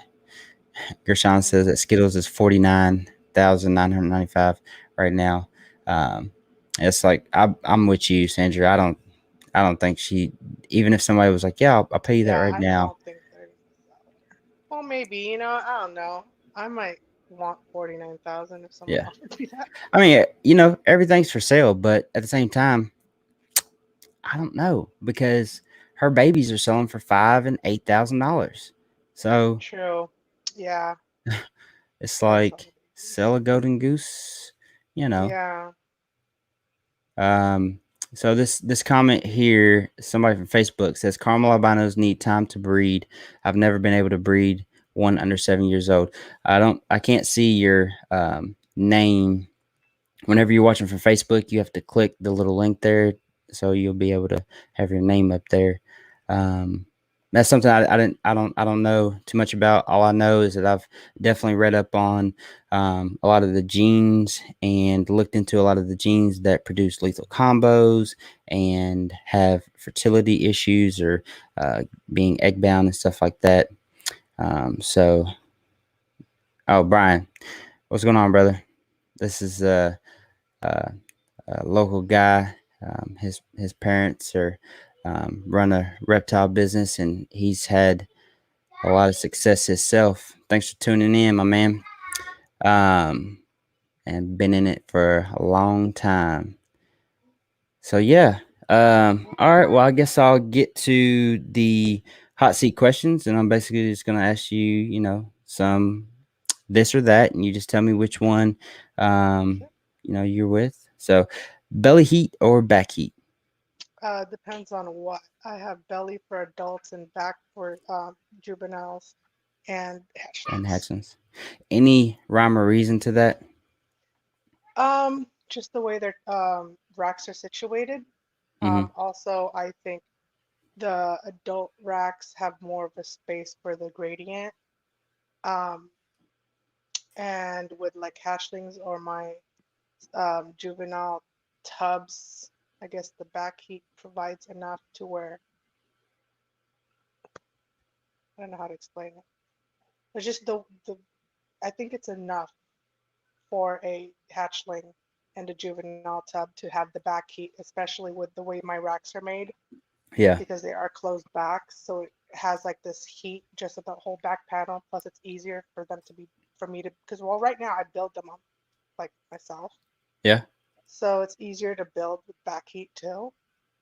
yeah, Um, yep, but with adult racks, I don't think it would work out. So I built my adult racks with bottom heat. yeah. That's awesome, by the way, that you built your own racks. I've went back and forth. I've had belly heat and back heat on adults. Now there's a big controversy with that as well, and you'll hear a lot of people tell you a wide variety of things. I've heard people that are all back heat because is I'm trying to think who's the guest that was like this. Because they can't burn their snakes up, or maybe it was transitioning into all back heat.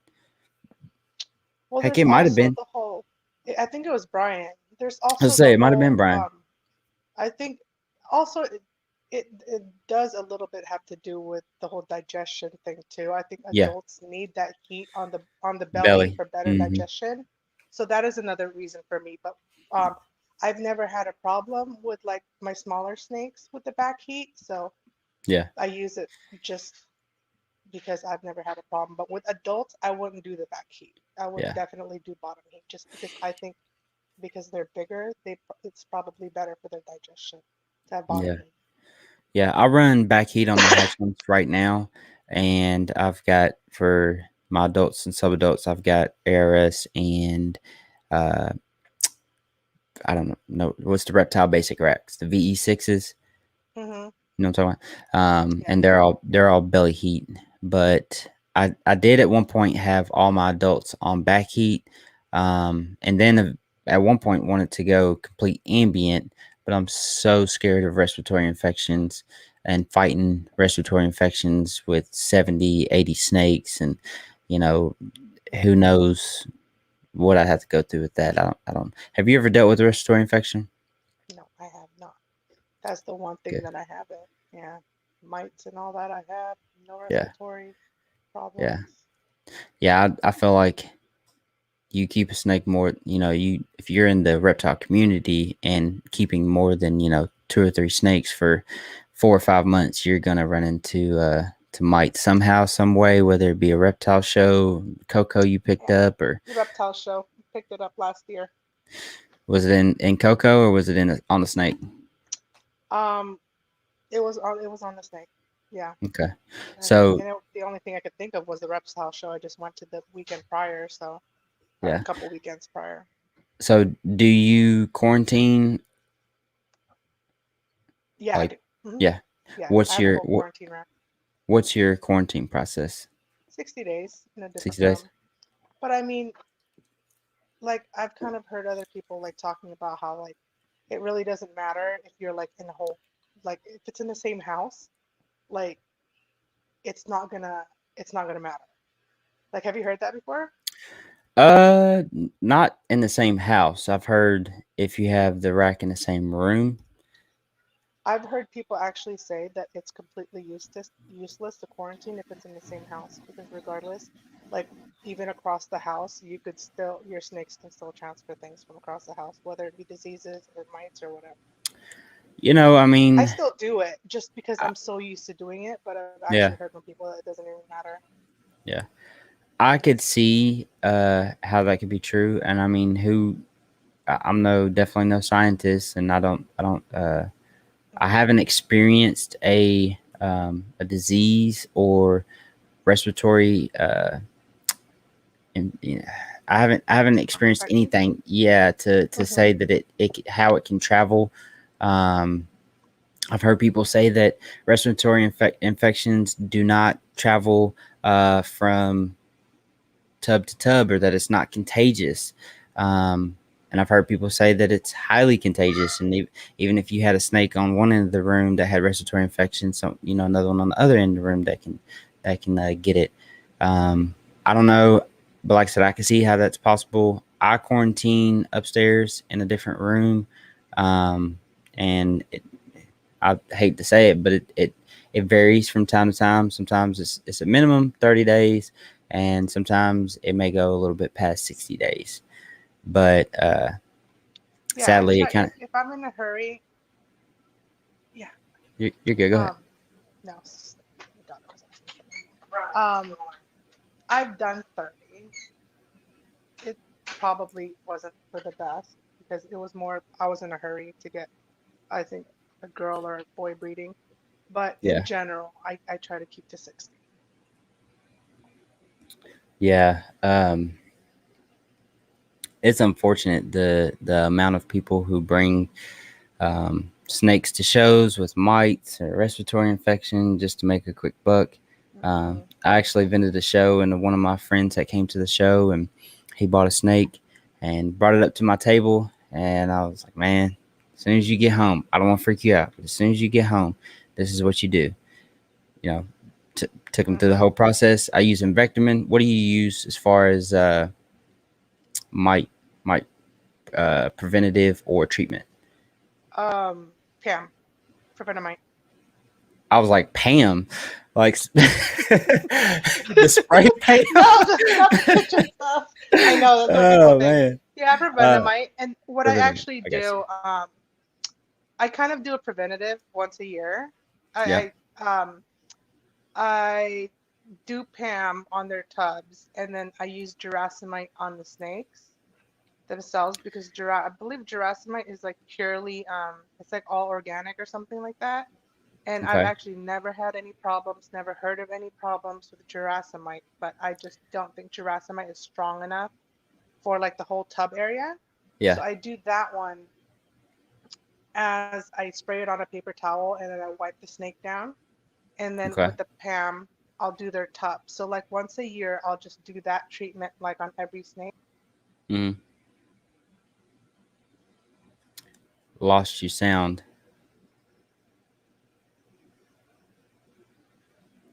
Can't hear you. How about now? Gotcha. Got you back. Okay, it's got some weird mute thing.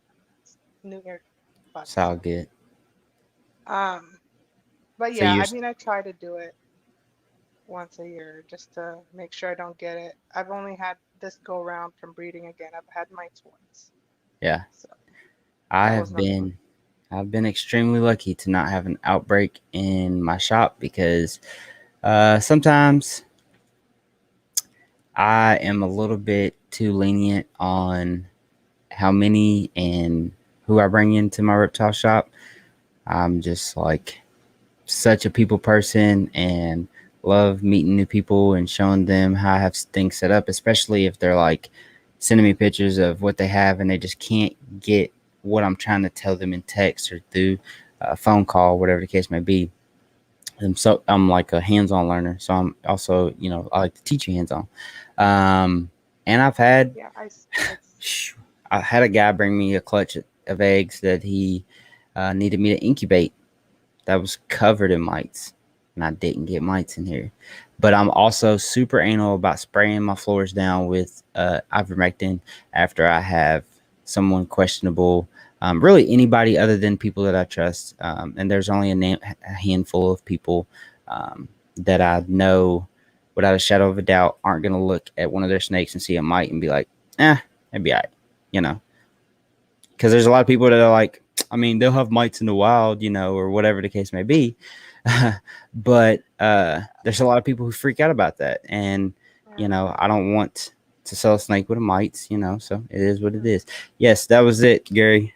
Mystic Potion. Flexing Python says butter flavor doesn't matter as long as it's Pam. No, so prevent a mite. He's joking, messing with you. That's pretty funny. I use for preventative. I use Hot Shot. Have you heard of that? I wouldn't do that one. Is that the one where you actually use the tablets? So it's a strip. Tablet. It's Yeah, a strips. yellow strip, and I cut it up into little pieces. You scared of it? Yeah, I wouldn't do What makes you? What it's you just those things are strong. Like I've heard of people actually killing their snakes with them. really? See, I've used them September, like probably a year and a half now, and yeah, September, and no issues. I Where do you put don't. it? So you put it in a container? Nope. I put it. I throw it in the back with the snake.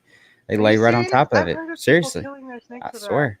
I swear. I'm going to tell you that I've probably cut up somewhere in the realm of 40, 30, or 40 of those strips into little squares, Wow. little 1 inch by 1 inch squares.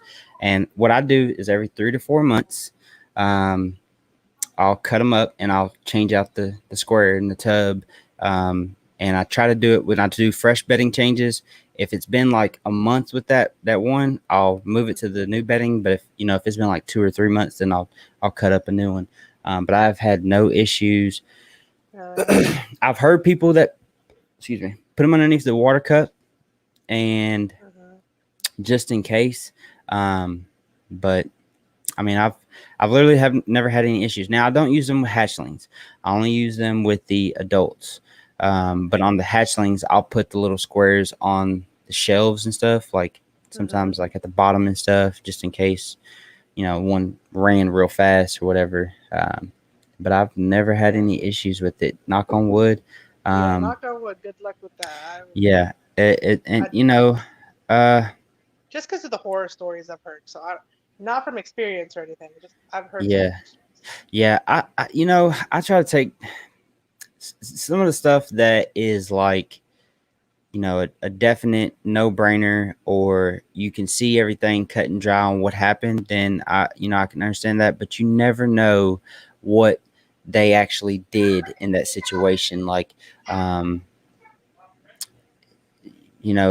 Well, I think there's from there, what I've heard, like somebody had been warning, like if you do that, you should put it in a container to where it's not accessible by the snake, because like for instance, the snake could actually accidentally like, shove it in like let's say to the water bowl and then drink the water or something like that.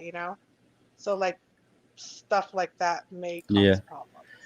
Yeah, I mean, I could see if it was ingested or something like that, but at the same time, what I do, I mean, it's not impossible, but I put it at the bottom of the tub and substrate over top of it. Um, Now in quarantine, they're typically touching it because they're on paper towels. But when I quarantine, when I bring a snake in, the first 10 days they get mite treatment anyway. So what I do is Hmm. ivermectin. Have you heard of it? Yeah. Yeah. So the 3 days, spray it 3 days, no water. The third day, I'll give the water back. On day 7, I spray them again, take away the water. And day 10, they're cured of the mite. And I've never had a mite survive that 10-day treatment ever. And but I also compile that with the um, no pest strips. But maybe I've just gotten lucky. It works, and I mean it kind of works too good. I had a what are they called? Isopods. I tried to do Hmm. bioactive. I had an isopod whole colony. I mean, I had freaking hundreds of these things in there, and they eat sheds, right? Have Uh-huh. you ever done isopods? Yeah. I actually have a vivarium right now with isopods in it. Okay, so do you put sheds in there or anything? Um, no, I pretty much it's whatever's. I have a lizard in there right now. It cleans up I got that you. and it cleans up all the plant matter. I got you. Yeah, I've got them in my Tegu enclosure too. Them and springtails, but I actually put a shed from one of my snakes in the ice pots. Hmm. Next thing you know, they were all dead, and I was like, "What the heck is going on?" And my buddy pointed it out. He was like, "Man." You And done oh put my that shed God. in there from that hot shot and killed all the snakes. And I've heard a lot of people that are like, that they're strong. Hmm. And I've literally got one sitting out here on my table right here. I think this is Hmm. actually from a couple podcasts ago. I was taking it out to show people. I keep looking over there because I have like 4 or 5 packages of them over there.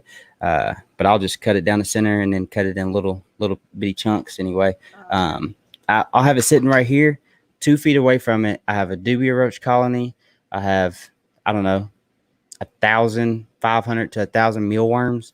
I've got several hundred mealworms over there, and they're all fine. So I think it's close proximity, but Okay. I haven't had any issues with it. So, but yeah, How big's your dubia? I do dubias too and superworms. uh, 100, 200 maybe, like adults, and I don't know, 200 or 300 babies. My kids have bearded dragons, so I don't let it get to where it should be. And then I had 2 colonies that were thriving like crazy that all died. I'm talking about one that had, I don't know, it had to be close to several hundred in it that died, and then another one, a couple hundred in it. I think it had to have been the fruit had pesticides on it that I gave them because Yikes. they all died and out of nowhere. See, that's why I garden. Everything comes from my garden. All my like everything I feed my bearded dragons, tegus, and all that stuff, and it's like highly controlled by me. Yeah, All their vegetables are, things that I've harvested from my own garden, so I can yeah, finish that. yeah. Um, so next question I have here is, well, I'll skip to the next question because I mentioned you mentioned that you breed your own. So you do live, correct? Over frozen The what? Oh Re- yeah. feeders. Well, I do both. Do both? I Really? try to get them just because my holding bins, my grow out bins, I don't have too many, so I freeze if I have like too many babies in them, Yeah, just yeah, because, well, really I can't have like, they only fit a certain amount of mice or rats or ASFs in there. So if I get too many, I freeze them and I yeah. run out of freezer space. And so like I have frozen because I have to cull them. Yep, yep. So I do try to have some on frozen as well. They do get too spoiled to where I have a Hmm. difficult time with some taking frozen like consistently, Yeah. but I have a few that will consistently take frozen. Do you feed all ASF? No, I feed ASF mice and rats to Okay. pretty much most of them. I try to get everybody, at least the ones that I'm growing up myself, like from my clutches. I Mm-hmm. try to I try to give them a variety of anything. So like they'll take whatever I have on hand, just so if I'm like, let's say I'm running low on rats and I wanna get my rat production up and I don't want to feed rats right now, I know that they'll take ASFs or mice too. So I Yeah. try to get my snakes to like take all three or at least a couple of them. But some of the adults that I've gotten as adults, they're already kind of set. Yeah. But I do try to get them to eat like more than just one thing, Yeah. just You're for actually the convenience. first person I've ever heard say that. Most people who have ball pythons are like they're scared to even change the color of the rat because they're like it'll go off food. Oh, I do Uh, have some that are picky. yeah. I try not to get like if I have them from hatchlings, I Yeah. try. It's kind of like they're like kids to me. You spoil Yeah. Oh them, yeah. Yeah. Yeah. they're gonna only take what if they're throwing a tantrum because they want a piece of candy and you give in, they're gonna keep throwing a For sure. tantrum to get that piece of candy. Yeah. And just like I kind of treat my snakes the same way. Like I try to get it to where they're not picky. Like they'll Yeah. eat whatever. I mean, it doesn't always work, but Yeah. I'll try. Yeah. So. Yeah. My bows are definitely like that. I think they've never had a chicken, but I'm sure they would. I fed off a rabbit for the first time, um, and I've been breeding rabbits for my Burmese and my reticulated python. But me and my buddy are talking. I think they're going to his house. The babies are too damn cute. It's ridiculous. I I don't used know. to breed rabbits until a couple months Yeah, ago, and That's coming from a rabbit hunter too. Okay, I've got rabbit dogs upstairs, and them things look like freaking. I don't even know. I've never really been around like they're white and black with a little white chest right here, and they're as cute as can be. Um, do you prefer to buy hets or make your own? Um, make my own. I have trust issues. Um, Yeah, I get it. I mean, I bought heads. Yeah. Oh I, yeah, for I'm sure. I'm still at the point right now where I haven't been able to prove them out yet because they're just hitting age or size. So Yeah. we'll see after this season how much trust issues I've either, gained or got better. But Yeah. I've bought them, but I do prefer to make my own. Like Yeah. I have like, for instance, like I have a pastel VPI uh Xanthic, and I was trying to decide should I get an axe boy for her, or should I, start to do it the long way Mm-hmm. and do a project, the long way, make my own heads. And I was like, oh, I'll make my own because, also, like I said, kind of stems back from what I said earlier. I like the fun. Yeah. It's Yeah. fun for me. And that's I the like best. the long way. Yeah, and that's the best way to do it. Um, Hmm. if you have a female visual, it is way better than having a male visual in my mind. Because if you have a breeder female visual and say it's a pastel exantic, and say you want to put bamboo and black pastel in it, right? You can take a bamboo black pastel male, breed it to her, and that season get bamboo, black pastel that are 100% head exantic, and then the next following year be able to possibly hit some visuals versus having a male that you breed to a Yep. female that's not visual, and any Hmm. females that you get from them will be het, but you'll have to raise them for 2 seasons.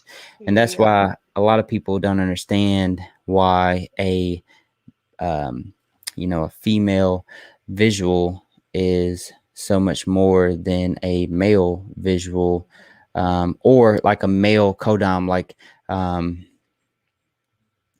Pigeon. it really depends on the Oh, scenario. Sometimes you'll find, a lot of times you'll find like two codom male, like something in a gene like acid or, uh, monsoon or something like that, hmm. where the male is way more than the female Yep. because he's Yep. ready to go already.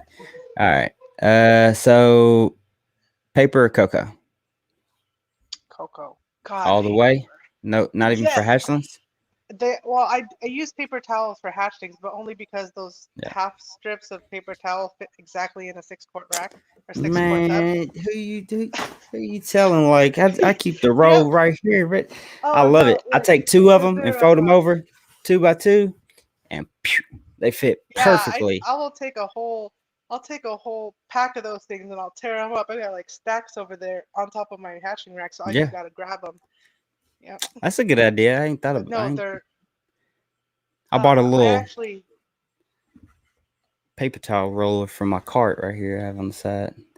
oh no, I would rather just have them on hand. I just grab one and replace it after I wipe them. Yeah, But yeah, that's a good. That's a good idea. I tried that whole went to what Tractor Supply or something, and I got um those craft paper rolls.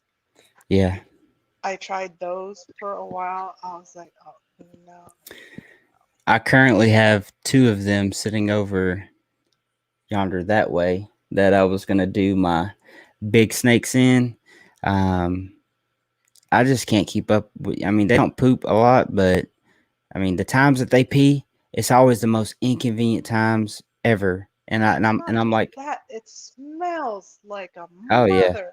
yeah, yeah. I don't know how people do complete paper towel collections Yeah. because I'd have to be every day. I mean, I spot checked often, but Hmm. I don't have to change out my substrate every day. And um, if I happen to be running out the door, I'll never. I just actually just got rid of my bearded dragons. I got out of them, but before them, when it comes to just the snakes and cocoa, you don't smell them. That cocoa is like Hmm. so absorbent and it kills the smell. Yep. It is the shit. I love it. Yep. Um, but I agree with you. Paper for hatchlings because it's super quick for Hmm. them. So we talked about this a little bit earlier. Quality and quantity. So I think you're on the fence. Definitely Look, quality. yeah. Definitely quality, but Okay. just starting out, I wanted to get some stuff on the Yeah. cheaper end to Yeah. For boost up sure. my numbers a little bit, but definitely long run, you know, yeah, quality. Yeah. Yeah. And I think at the end of the day, like me having done some of the not so extravagant pairings all adds to the experience. At the same Hmm. time, I did a whole bunch of research day in and day out. But it adds to experience and being able to get proficient at this craft, at this hobby. So it definitely does help. Um, Yeah. so this last question, I'm trying to figure out how to reword it because it's kind of throwing some people off. Like when you have an issue come up, or um, you said you treat for mites, you do the PAM, Mhm. stuff like that. But like, say you did have a snake that was wheezing, are you the type that would try to figure out a home remedy, or are you just like, I'm gonna pack that one up and take it to the vet? It would depend on what it is, but if I'm like Right. pretty sure it's an RI or something that I'm pretty sure needs immediate attention, I'd vet. Yeah. Um, Yeah. I don't expect anybody to be performing surgery on egg-bound female. Like, I would actually think that was pretty crazy for somebody to to go that far and do something like that. Now, there probably are some people out there that have spent some time in the vet lab and they're like, man, I've seen this done 50 times. I can do it. That's wild to me, uh, to be doing it. But yeah. um, that I'm trying to think of what else you really come across. Have you ever dealt with mouth rot, or like a tooth breaking off, or like Surprisingly, no. I'm actually always afraid of like scale rot, but I've never had it. yeah, It's just something I've never had. But I'm yeah, like kind of like right now I just built a new rack and it's a it's a 30 15 quart holds 30 juveniles okay, and yep, I used the CD to yep, space the mm-hmm. thing. Well, it's melon. Wasn't Um, enough. Did it? Is it bowing a little bit or something? it's not bowing, it's just it got really tight. Tight, yeah, Um, so because there's that lack of that airflow on the top of the mm-hmm. tub, which I usually don't put very many holes because that my other racks that I've made, there's enough of a gap to where it's kind of like really good with the humidity, um, Yeah, and keeps the humidity pretty well. But because it's like, I guess the melanine's expanding, yeah, yeah, which I've never really had a problem with my other racks, but I guess this one's kind of like I've made it a little bit tighter, so it might be mm-hmm. because of all that moisture, it's causing a lot of more expansion than I'm used to. But the tubs are really tight. So like right now I'm still in the stage of do I want to put more holes in my tubs right now or leave it Re because I also kind of a little bit over moistened my cocoa. So that was yeah, another part. yeah. So like right now I'm kind of freaking out with, like getting rot and stuff, but so far no, nothing's happened. So I'm a little freaking out right Yeah, I always tell people when they send me a picture and it looks like a monsoon has happened in their tub to take out half of it on the cool end and put in dry cocoa. now. Yeah, Um, that's what I'm I do. I'm amazed at some of the people that send me pictures and stuff at how wet their cocoa is, um, and they don't get scale rot. It's really amazing. But like I said, every snake's an individual. Some of them are able to take a beating, more than the next Yeah. one. Have been at seen people who have had their heat tape wide open on no thermostat, and luckily there was only one or two that had burns instead of every single one of them. So they are definitely individuals and hardy creatures. But well, that's pretty much everything that I had for the cold seat questions. If no one in the comments has any more questions for Sandra, and you don't have anything that you'd like to chime in on, Sandra, do you? No, I don't. Oh wow, it's been over 2 hours. Am I Yeah. more interesting than other people? Wow. Oh, it's been Well, great. and Yeah, Brian. Wow, how yeah. long we on with Brian?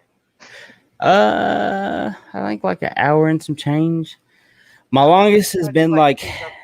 yeah, my longest has been like 3 hours, I think. But that's I kind of don't count that because it was almost the whole first hour I was on by myself because we had a time zone difference. So now I'm always asking people like, "Are you Eastern Standard Time?" or, you know, but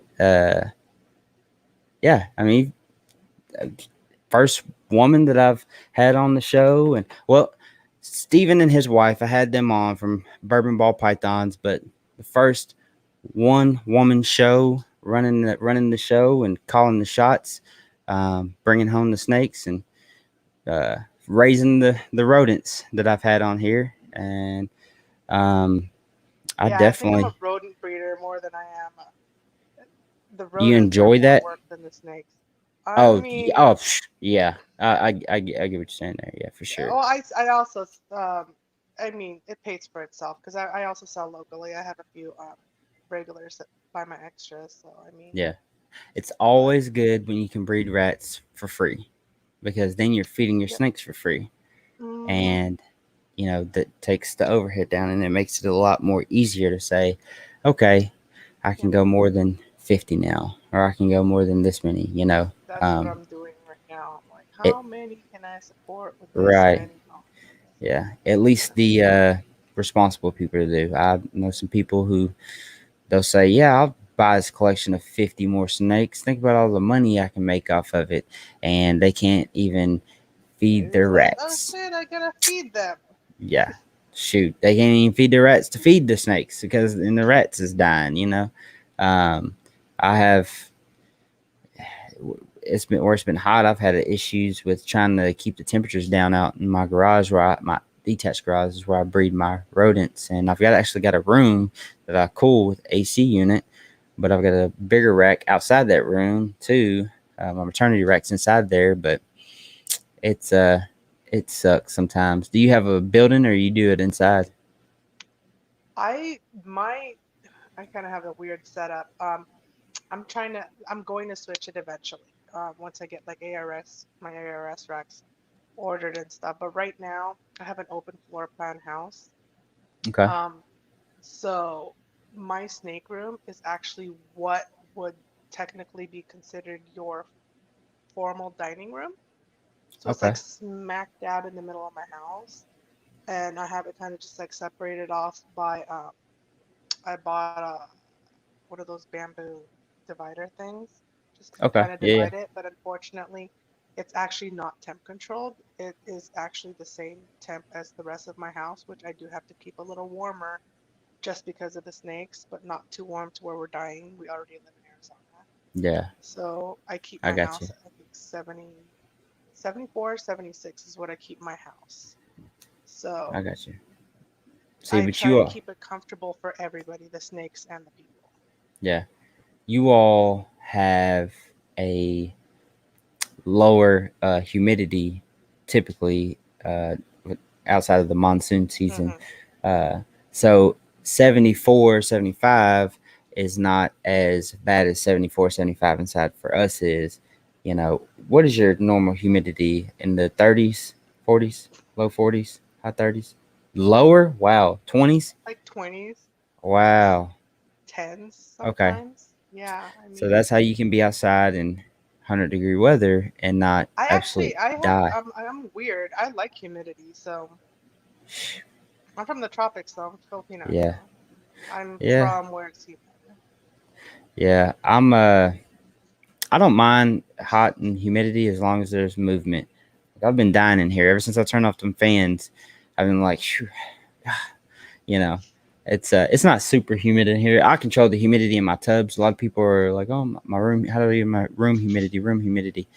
I don't. I can't. I just can't.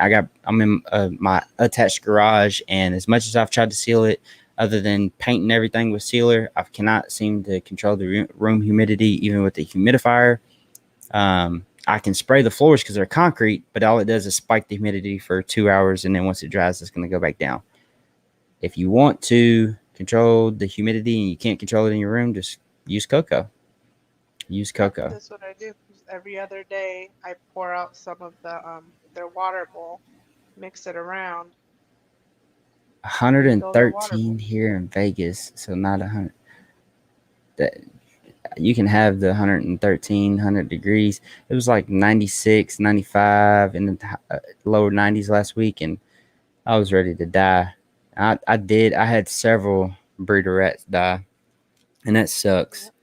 That sucks so bad, especially when hatching season, That's why hatchlings. I do everything in my house because Yeah, being in Arizona, you can't do anything. Like I was thinking about building a, like because I actually have a quarter acre. And nice. so I was actually thinking of building like, or maybe even buying one of those tough sheds or something that's already Yeah, pre-built and putting it on my property. But it's just, I would have to do AC, I would have to do heating because we get such high, low and high extremes mm-hmm. that it's like virtually impossible. And I've actually thought about doing converting my garage as well. But that would also require like major, massive, like heating and AC upgrades. Yeah, So I'm like, I'm kind of stuck doing this in the house right yeah. If you had a garage and if you did it to your attached garage and um, insulated it with drywall and studs and insulation in between the studs, um, a mini split, of course, would be my best opinion on that, rather than getting a whole new unit for it, like a central AC unit. Um, Ventilation is the main thing with like getting the rats hot and stuff. That's my issue. Is I'm afraid to tear into the block concrete in the garage, because the next person who buys this home is not going to be breeding rats in their garage. I think we think about that now. all the time. It's like, how the hell am I going to sell this house with 100 snakes in my garage and god awful amount of rats out in my other garage? Don't Yeah. know. They're gonna have to be okay with it. So I know, I've thought about that too, but then I tell myself, I'm like, why am I looking that far ahead? I'm like, I'm not yeah, planning to sell right now. Why am I thinking that far? But then it's smart to look that far yeah, ahead. So, yeah. I think what we're just gonna end up having to do is buy something and move before we sell, or at least buy something to be able to move at least the snakes, or yep. something like that. The snakes and the rats, because I mean, I can't tell you how many people I tell that I have snakes, or I show a picture and jump. I'm sure it happens to you too. I tell people all the time, I was like, I cannot believe you just jumped off of a picture. I just showed you a picture of a snake and you jumped. Like, it's gonna bite you. It's crazy. People, It's irrational usually the fears. older ones. Like I get a lot of like little kids and like younger teenagers and stuff. They think it's cool. They want to hold it and stuff. It's usually the older folk. They're like, ew, why? I'm I like, have a it's iconic I have an iconic picture. I need to get it framed and put it in here. I got those little mixed tiles. You ever seen those before? which ones? Mixed tiles. They're like probably this big, and they've got sticky tape on the back of them. You can just stick them up anywhere. Oh yeah. I've got a bunch of those upstairs, family and stuff, and a couple down here of snakes and people that have held my big boas and stuff like that. But I need to get one of my neighbors. She's like 75 Oh, years old, and she's held both of my big boas.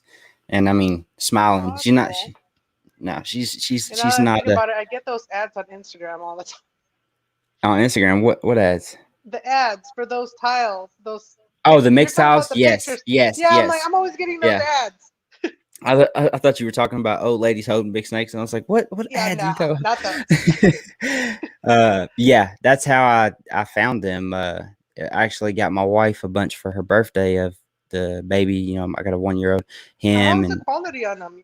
They're pretty good, obviously. You keep buying them. yeah, yeah, they're good. I mean, at this point, I've got almost $300 worth of mixed tiles. I've bought, I don't know, 30 or 40 of them from them. They're pretty good quality, tough. That's I did cool. have Okay. one fall during a live stream. I didn't know what was going on. I just heard a crash in front of me, and I looked, and I didn't know what happened, and it was on the top of my deep freeze. But in its defense, I did breed rats in here over a year ago, and when you know as well as I do, when you breed rats, dust gets off of everything, and Mm-hmm. I did not clean the walls, and I didn't clean the wall before I stuck it up there because it told me like peel and stick. It's like you don't have to clean it or scrub it with alcohol. It said peel and stick. I was like, okay, That's peel and stick if you don't own any rats. yeah, yeah. So I can probably guarantee you that there was like dust on the wall.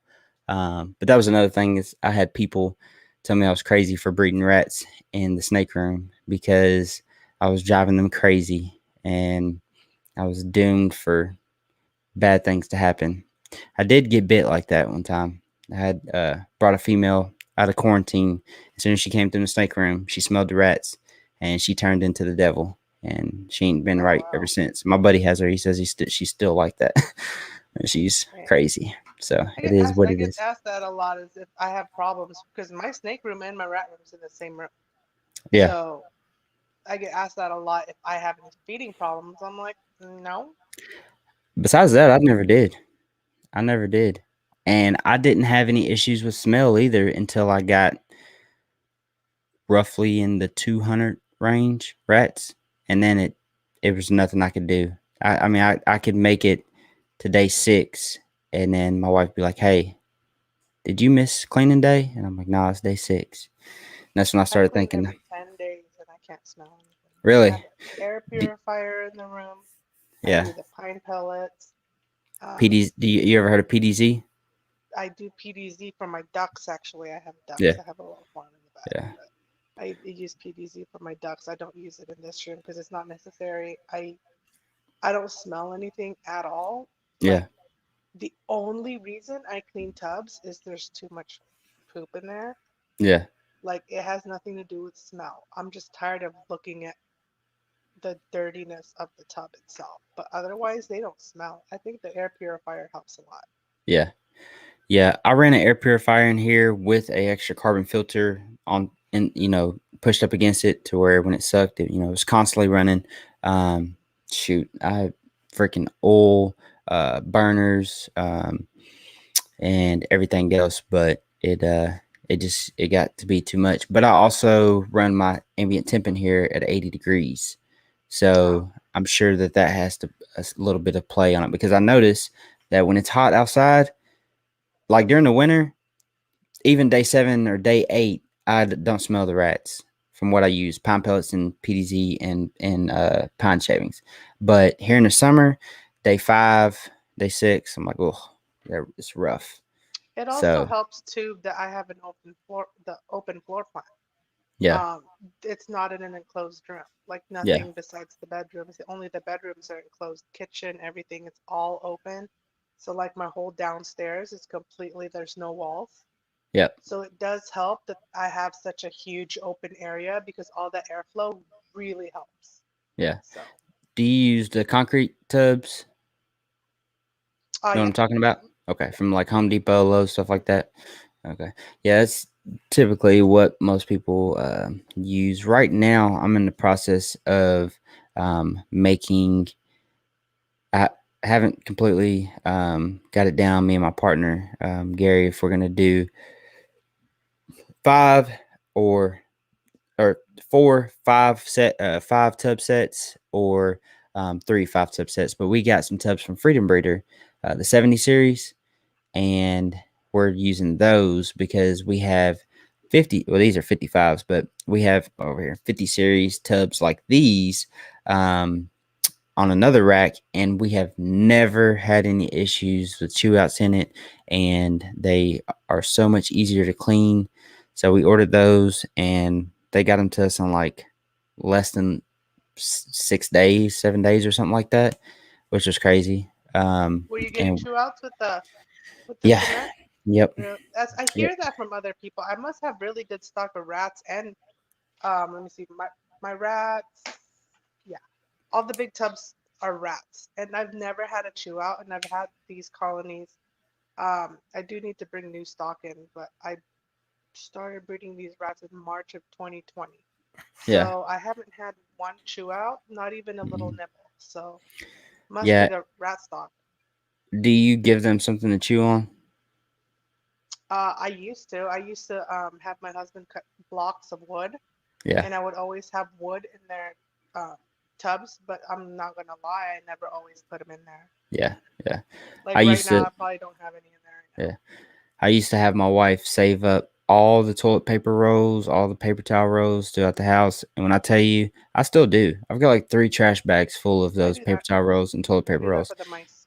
Yeah, and I would throw it in there for them to have something, some type of enrichment stuff, but it just got to be like, too much when you have so many rats and so many racks, stuff like that.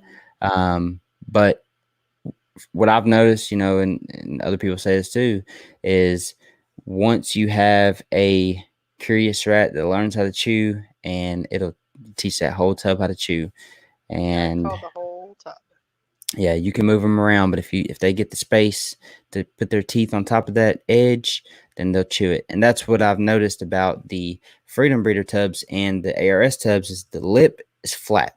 So when it comes to meat, the top of the chicken wire, the half-inch chicken wire, it's Hmm. flat. Rubbing against it Right. versus the concrete tubs are kind of curved. Yeah. They're like a Hmm. U, so there's a little bit of an edge. Right. Um, and they'll end up inevitably. And I just I don't want to. I haven't had any get out and chew water lines, but man, I've seen some crazy pictures of people had them flooding tubs and stuff like that. Mine I've seem had to mine chew flood. whole really.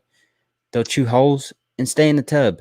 I'm talking about a hole that they could fit their whole body out of and bring somebody on their back with them, and they just stay in the tub. Um, I've had them sit on top of the food rack when I'm coming in, and I'm like, "Whoa, what is that?" You know. So I've been lucky with that, and I don't even want to get started on mice because I hate them little demons. Um, I don't. I've had I horrible. breed them for quantity Yeah, because those things, and that's also what I start all my hatchlings at, yeah. is mice. So because of the quantity, that's the So only reason I breed them. Otherwise, I wouldn't. you start them out on mice, mouse hoppers. No chance on rats. Um, the ones that I'm keeping, I don't mind doing uh the the mice. I try if I have the stock, I'll use rats. But I do mice just because I always have so many. But I do Yeah, prefer to start them on fuzzies, rat fuzzies. yeah, Um, but because I have so many mice, I always end up using mice. But I do try to transition them over to rats as quick as I can, especially the ones that I'm selling. If yeah, I'm keeping them, um, I mean, I don't really care what they're eating if I'm keeping them. All the holdbacks, I do try to get them to eat whatever, but I'm not as concerned about what I start them with and all that because yeah, I'm not concerned because they're not going to anyone else. yeah, yeah. I mean, I definitely wish that they weren't like even the slightest bit picky, and you could just give mice, and not even worry about if they're gonna take rats or not. Like boas. Because I'm like you. I often have a overflow of mice. I culled off like 160 something the other night, and just put them in the freezer. And it didn't wipe me out, but I always do rat pups out the gate unless they don't eat, and then I will try a mouse hopper. And typically, You know what that's I no, sorry, go ahead. no, you're fine. Go ahead. I was going to say what I also do too, and the reason I breed all three is because I could actually set any of them. Like I've transitioned or I've tricked, some of my snakes. Like for instance, there's this one I have a pastel banana male that um I bought as a mouser. and he Yeah. was over a year old when I bought him, and he just refused to take rats, which is why the guy sold him to me. His name is Mike. I don't know if you know him, Banana Bread Royals. Um, Uh-uh. uh, I got it from him, and he was a mouser, and I kept him a mouser. I didn't care. But like recently, a few months ago, I was like, oh, let me just scent these, you know. So I started scenting rats, and now he takes rats. So I like the fact I could scent whatever rodent I have available with whatever scent I know like a specific snake likes. Like I have some that prefer ASF, like Right. a couple. I have a couple that are like ASFers, and I'll throw like let's say I have a lot of rats at the moment. I'll throw a Yeah. couple rats in my ASF bin for a few minutes, and Yep. I'll give those to the ASF snakes, and they take them.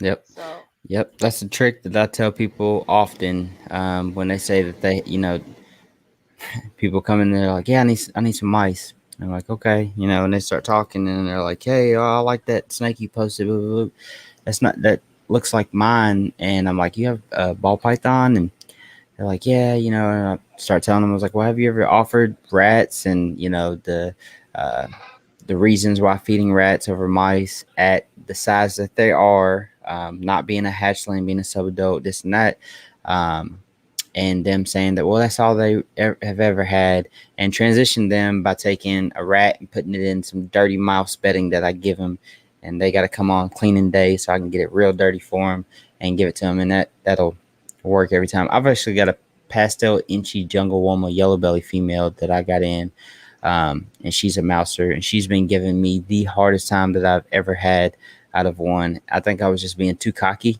about my ability to transition snakes from mice to rats, because mhm. this girl is not about it. It don't matter what it is.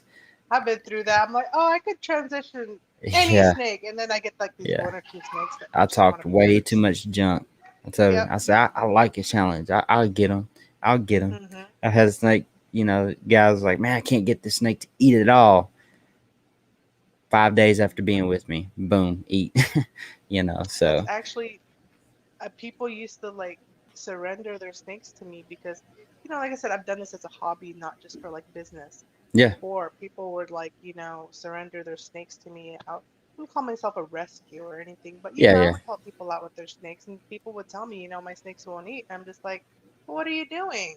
yeah, Are you yeah, trying this and trying that? No, it's just like they're trying to shove a frozen, or I don't know what they're yeah, doing. But then I used to help people get their snakes eating and yeah. stuff like Chase that. chasing the snake around the enclosure with the rat. Um, I tell people all the time, like, feeding frozen is not natural. Frozen thawed is not natural. So you have to realize that you're training your animal to take something that is not natural to them, unless you're able to trick them into thinking that the animal is moving. They're focusing on that heat, um, Hmm. and a lot of people will like stress their snake out by chasing around like, hey, come here, come eat, come eat, come eat, come eat, come eat. And if you watch like a live rat, when you put it in, it doesn't know that it's in danger just yet, right? It'll just walk around like not a care in the world, and the snake just sits there waiting for it because they're an ambush predator. So you taking a frozen thawed and shoving it in its face and shaking it isn't, what it wants to see as far as ambush type of hunt. Although it's very easy to get them trained to do that. I mean, shoot, I've got 38 or 40 breeders, and for the past 4 or 5 weeks, I've been going outside collecting all the rest that I need and euthanizing them. So like fresh killed, um, Hmm. because like you, I want to be able to use up my frozen stock when I have it, because I just had this thought that if I moved my rats out in the garage and built some more racks, that they automatically start producing more. and I've had so many die that I'm struggling to keep up my breeders. And so anyway, I want to be able to have 100, 150 in and that I put in the freezer each week. That if I needed to, I can thaw them out and feed them versus live feeders. So, and it's always a plus when you have a snake that that you're not keeping or you plan to get rid of later, and you can sell it as a frozen thawed. Because if your snake eats frozen thawed, then it probably will eat live as well. So Yeah. that's always good. I would prefer they eat frozen. It is so much easier to feed live, Yeah. but I would just prefer that they would take either just so like my freezer. I am using two freezers actually. I have a freezer specifically for rats in my rat in my snake room, and I'm actually using my freezer in the garage too. And Yeah. I'm so overloaded on rats right now. It's like not even funny. I don't even know what to do with them. I'm like practically giving them away to people Oh no. because Anybody it's in like, Arizona needs a new rat breeder.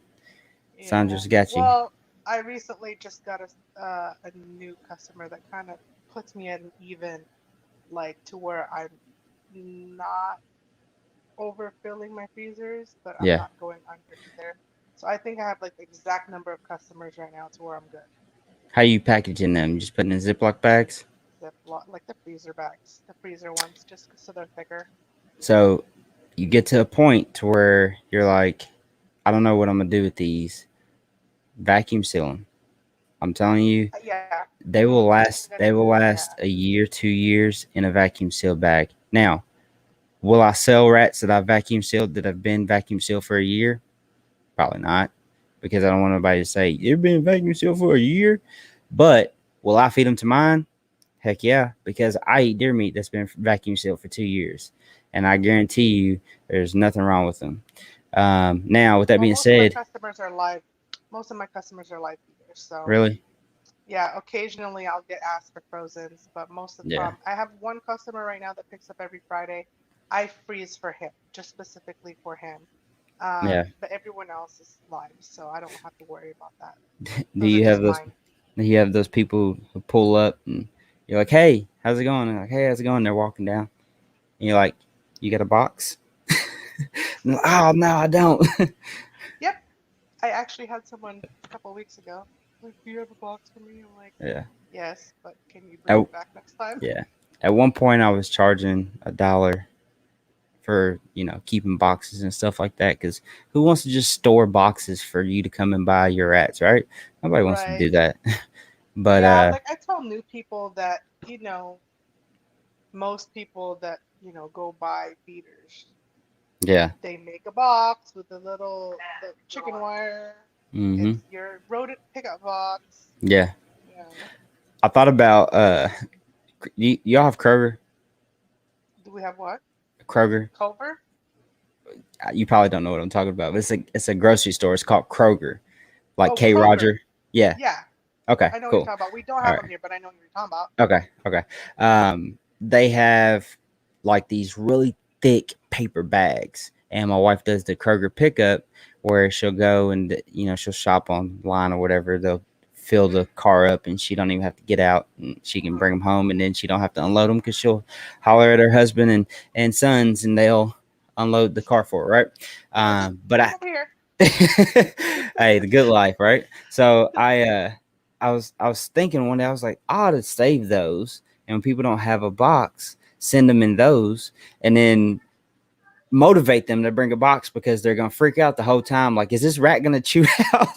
Like, but that's what the pet stores do. The pet stores will have little bags Uh-huh. and stuff for the mice for you to, and that's why you see people post on Facebook groups, and they're like, oh my god, the rats got out of my car, and they've That's happened done to me before. really, The Petco boxes. yeah, I've yeah, had one chew out in the car. yeah. Two. Took Yeah, me a while to find them. I don't know why I didn't. I think I'm just too nice a guy. I know so many people that have been like, "Man, that's a genius idea. You gotta mess with people so bad." But I'm just I've given away these. I'm sure you probably use them. The deli cups. Hmm. Do you use these and the PVC coupler for water bowls? No, I No. actually for my my hatchling and my juveniles, I use these the ramekins from the dollar store. Okay. The Like little, ceramic. yeah, the ceramic Yep. ramekins for Yep. making. And then for my adults, these are actually so cool. They have these they're like 12 or 8 or 12 inches across, but they're plastic dog bowls from the Dollar Tree, Yeah. and they keep the humidity perfect in the adult tubs for quite some time because it holds a lot of water and they're non-tip because they're flat on the bottom. But So, they're a uh, dollar. Just bought up like 50 of them. Dollar Tree's got some awesome deals for Yeah. snake breeders. I don't want to get off subject real quick. What I was telling with these are, I would give, like, if it's like something small, of course, like, a couple pups, or you know maybe one winged one of these with a lid on it, poke some holes in it, and use that. And then, I mean, there's a lot of people that be like, I'm not giving people this stuff. I pay $7 for a sleeve of 50 of these. And they're already buying a $1.50 rat or something. But what I was saying about the snake rack water bowls is PVC couplers. I'm Yeah, sure you've probably I've seen these seen it. before. Hmm. Yep. The uh, 4-inch for that fits these perfectly Hmm. sitting down in it. This is what I use for hatchling. I use 2-inch PVC couplers, and then I use a 2-ounce deli cup, and then I set it down in there. And it has the same. It does the same.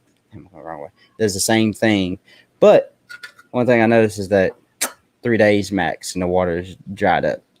But it does keep it pretty humid in there. I've not had any stuck sheds, so it's a it's a win-win for me. I'm I just have to. lazy, that ramekin in there, I'm good. Yeah, I just All have to the remember. plus I'm always like really OCD with things moving around, and if that little pipe with the PVC with that little thing in there tipping over, moving around, that would drive Hmm. me nuts. Yeah, they flip it over sometimes, But and I have to clean it out. But it works. I don't know. I do like the a bigger, wider dish. I have these same deli cups in, I don't know if it's 8 ounce, but it's a shorter tub. It's like half hmm. this height, and that's what I use for my grow outs and subadults. And um, it seems to last longer. Like, I have to pour that water out and clean the bowl, and it doesn't dry up. So that's pretty good. But all right, guys. Well, we've been going for 2 hours and 38 minutes of straight cold blooded conversation. Did you have anything else you wanted to add in there, Sandra? Um, no, nothing in particular. But Well, if nobody in the comments has anything, I want to thank you for coming on and sharing all of your experiences and all the information that we have talked about today. I enjoyed talking with you. And yes, if I did. someone wants to support you and follow you, where again could they find that? On Instagram, I'm loves balls and the letter N, not A-N-D. So loves balls and herps. Yep. On Facebook, I'm loves balls and herps. Yep. Um, on YouTube, I'm loves balls, I believe, or loves balls and herps. Either way, I'm one or the Yep. other. But yeah, And this is Sandra Love. So love. she's wordplay with her last name. So it's I've had Love's a lot of Boss. people comment on I was telling my buddy, he's over, we was working on the rat racks that we're building. And he goes, "Who you got on tonight?" And I said, Sandra Love is her name. Love's Balls is the game. And he was like, huh, that. he was like, yeah, okay. And I was like, no, her last name's Love, like, but that's cool. I love the ingenuity that comes in this community sometimes, with the names and the wordplay and stuff. It's awesome. It's awesome. So Yeah. yeah, guys. So y'all make sure y'all go over and give her a like and follow. And um, again, like I said, I appreciate you coming on here, and we will I see you all appreciate the later. invite. Thank you. You have a great night. You too. Later, y'all. See ya. Bye bye, guys. Bye.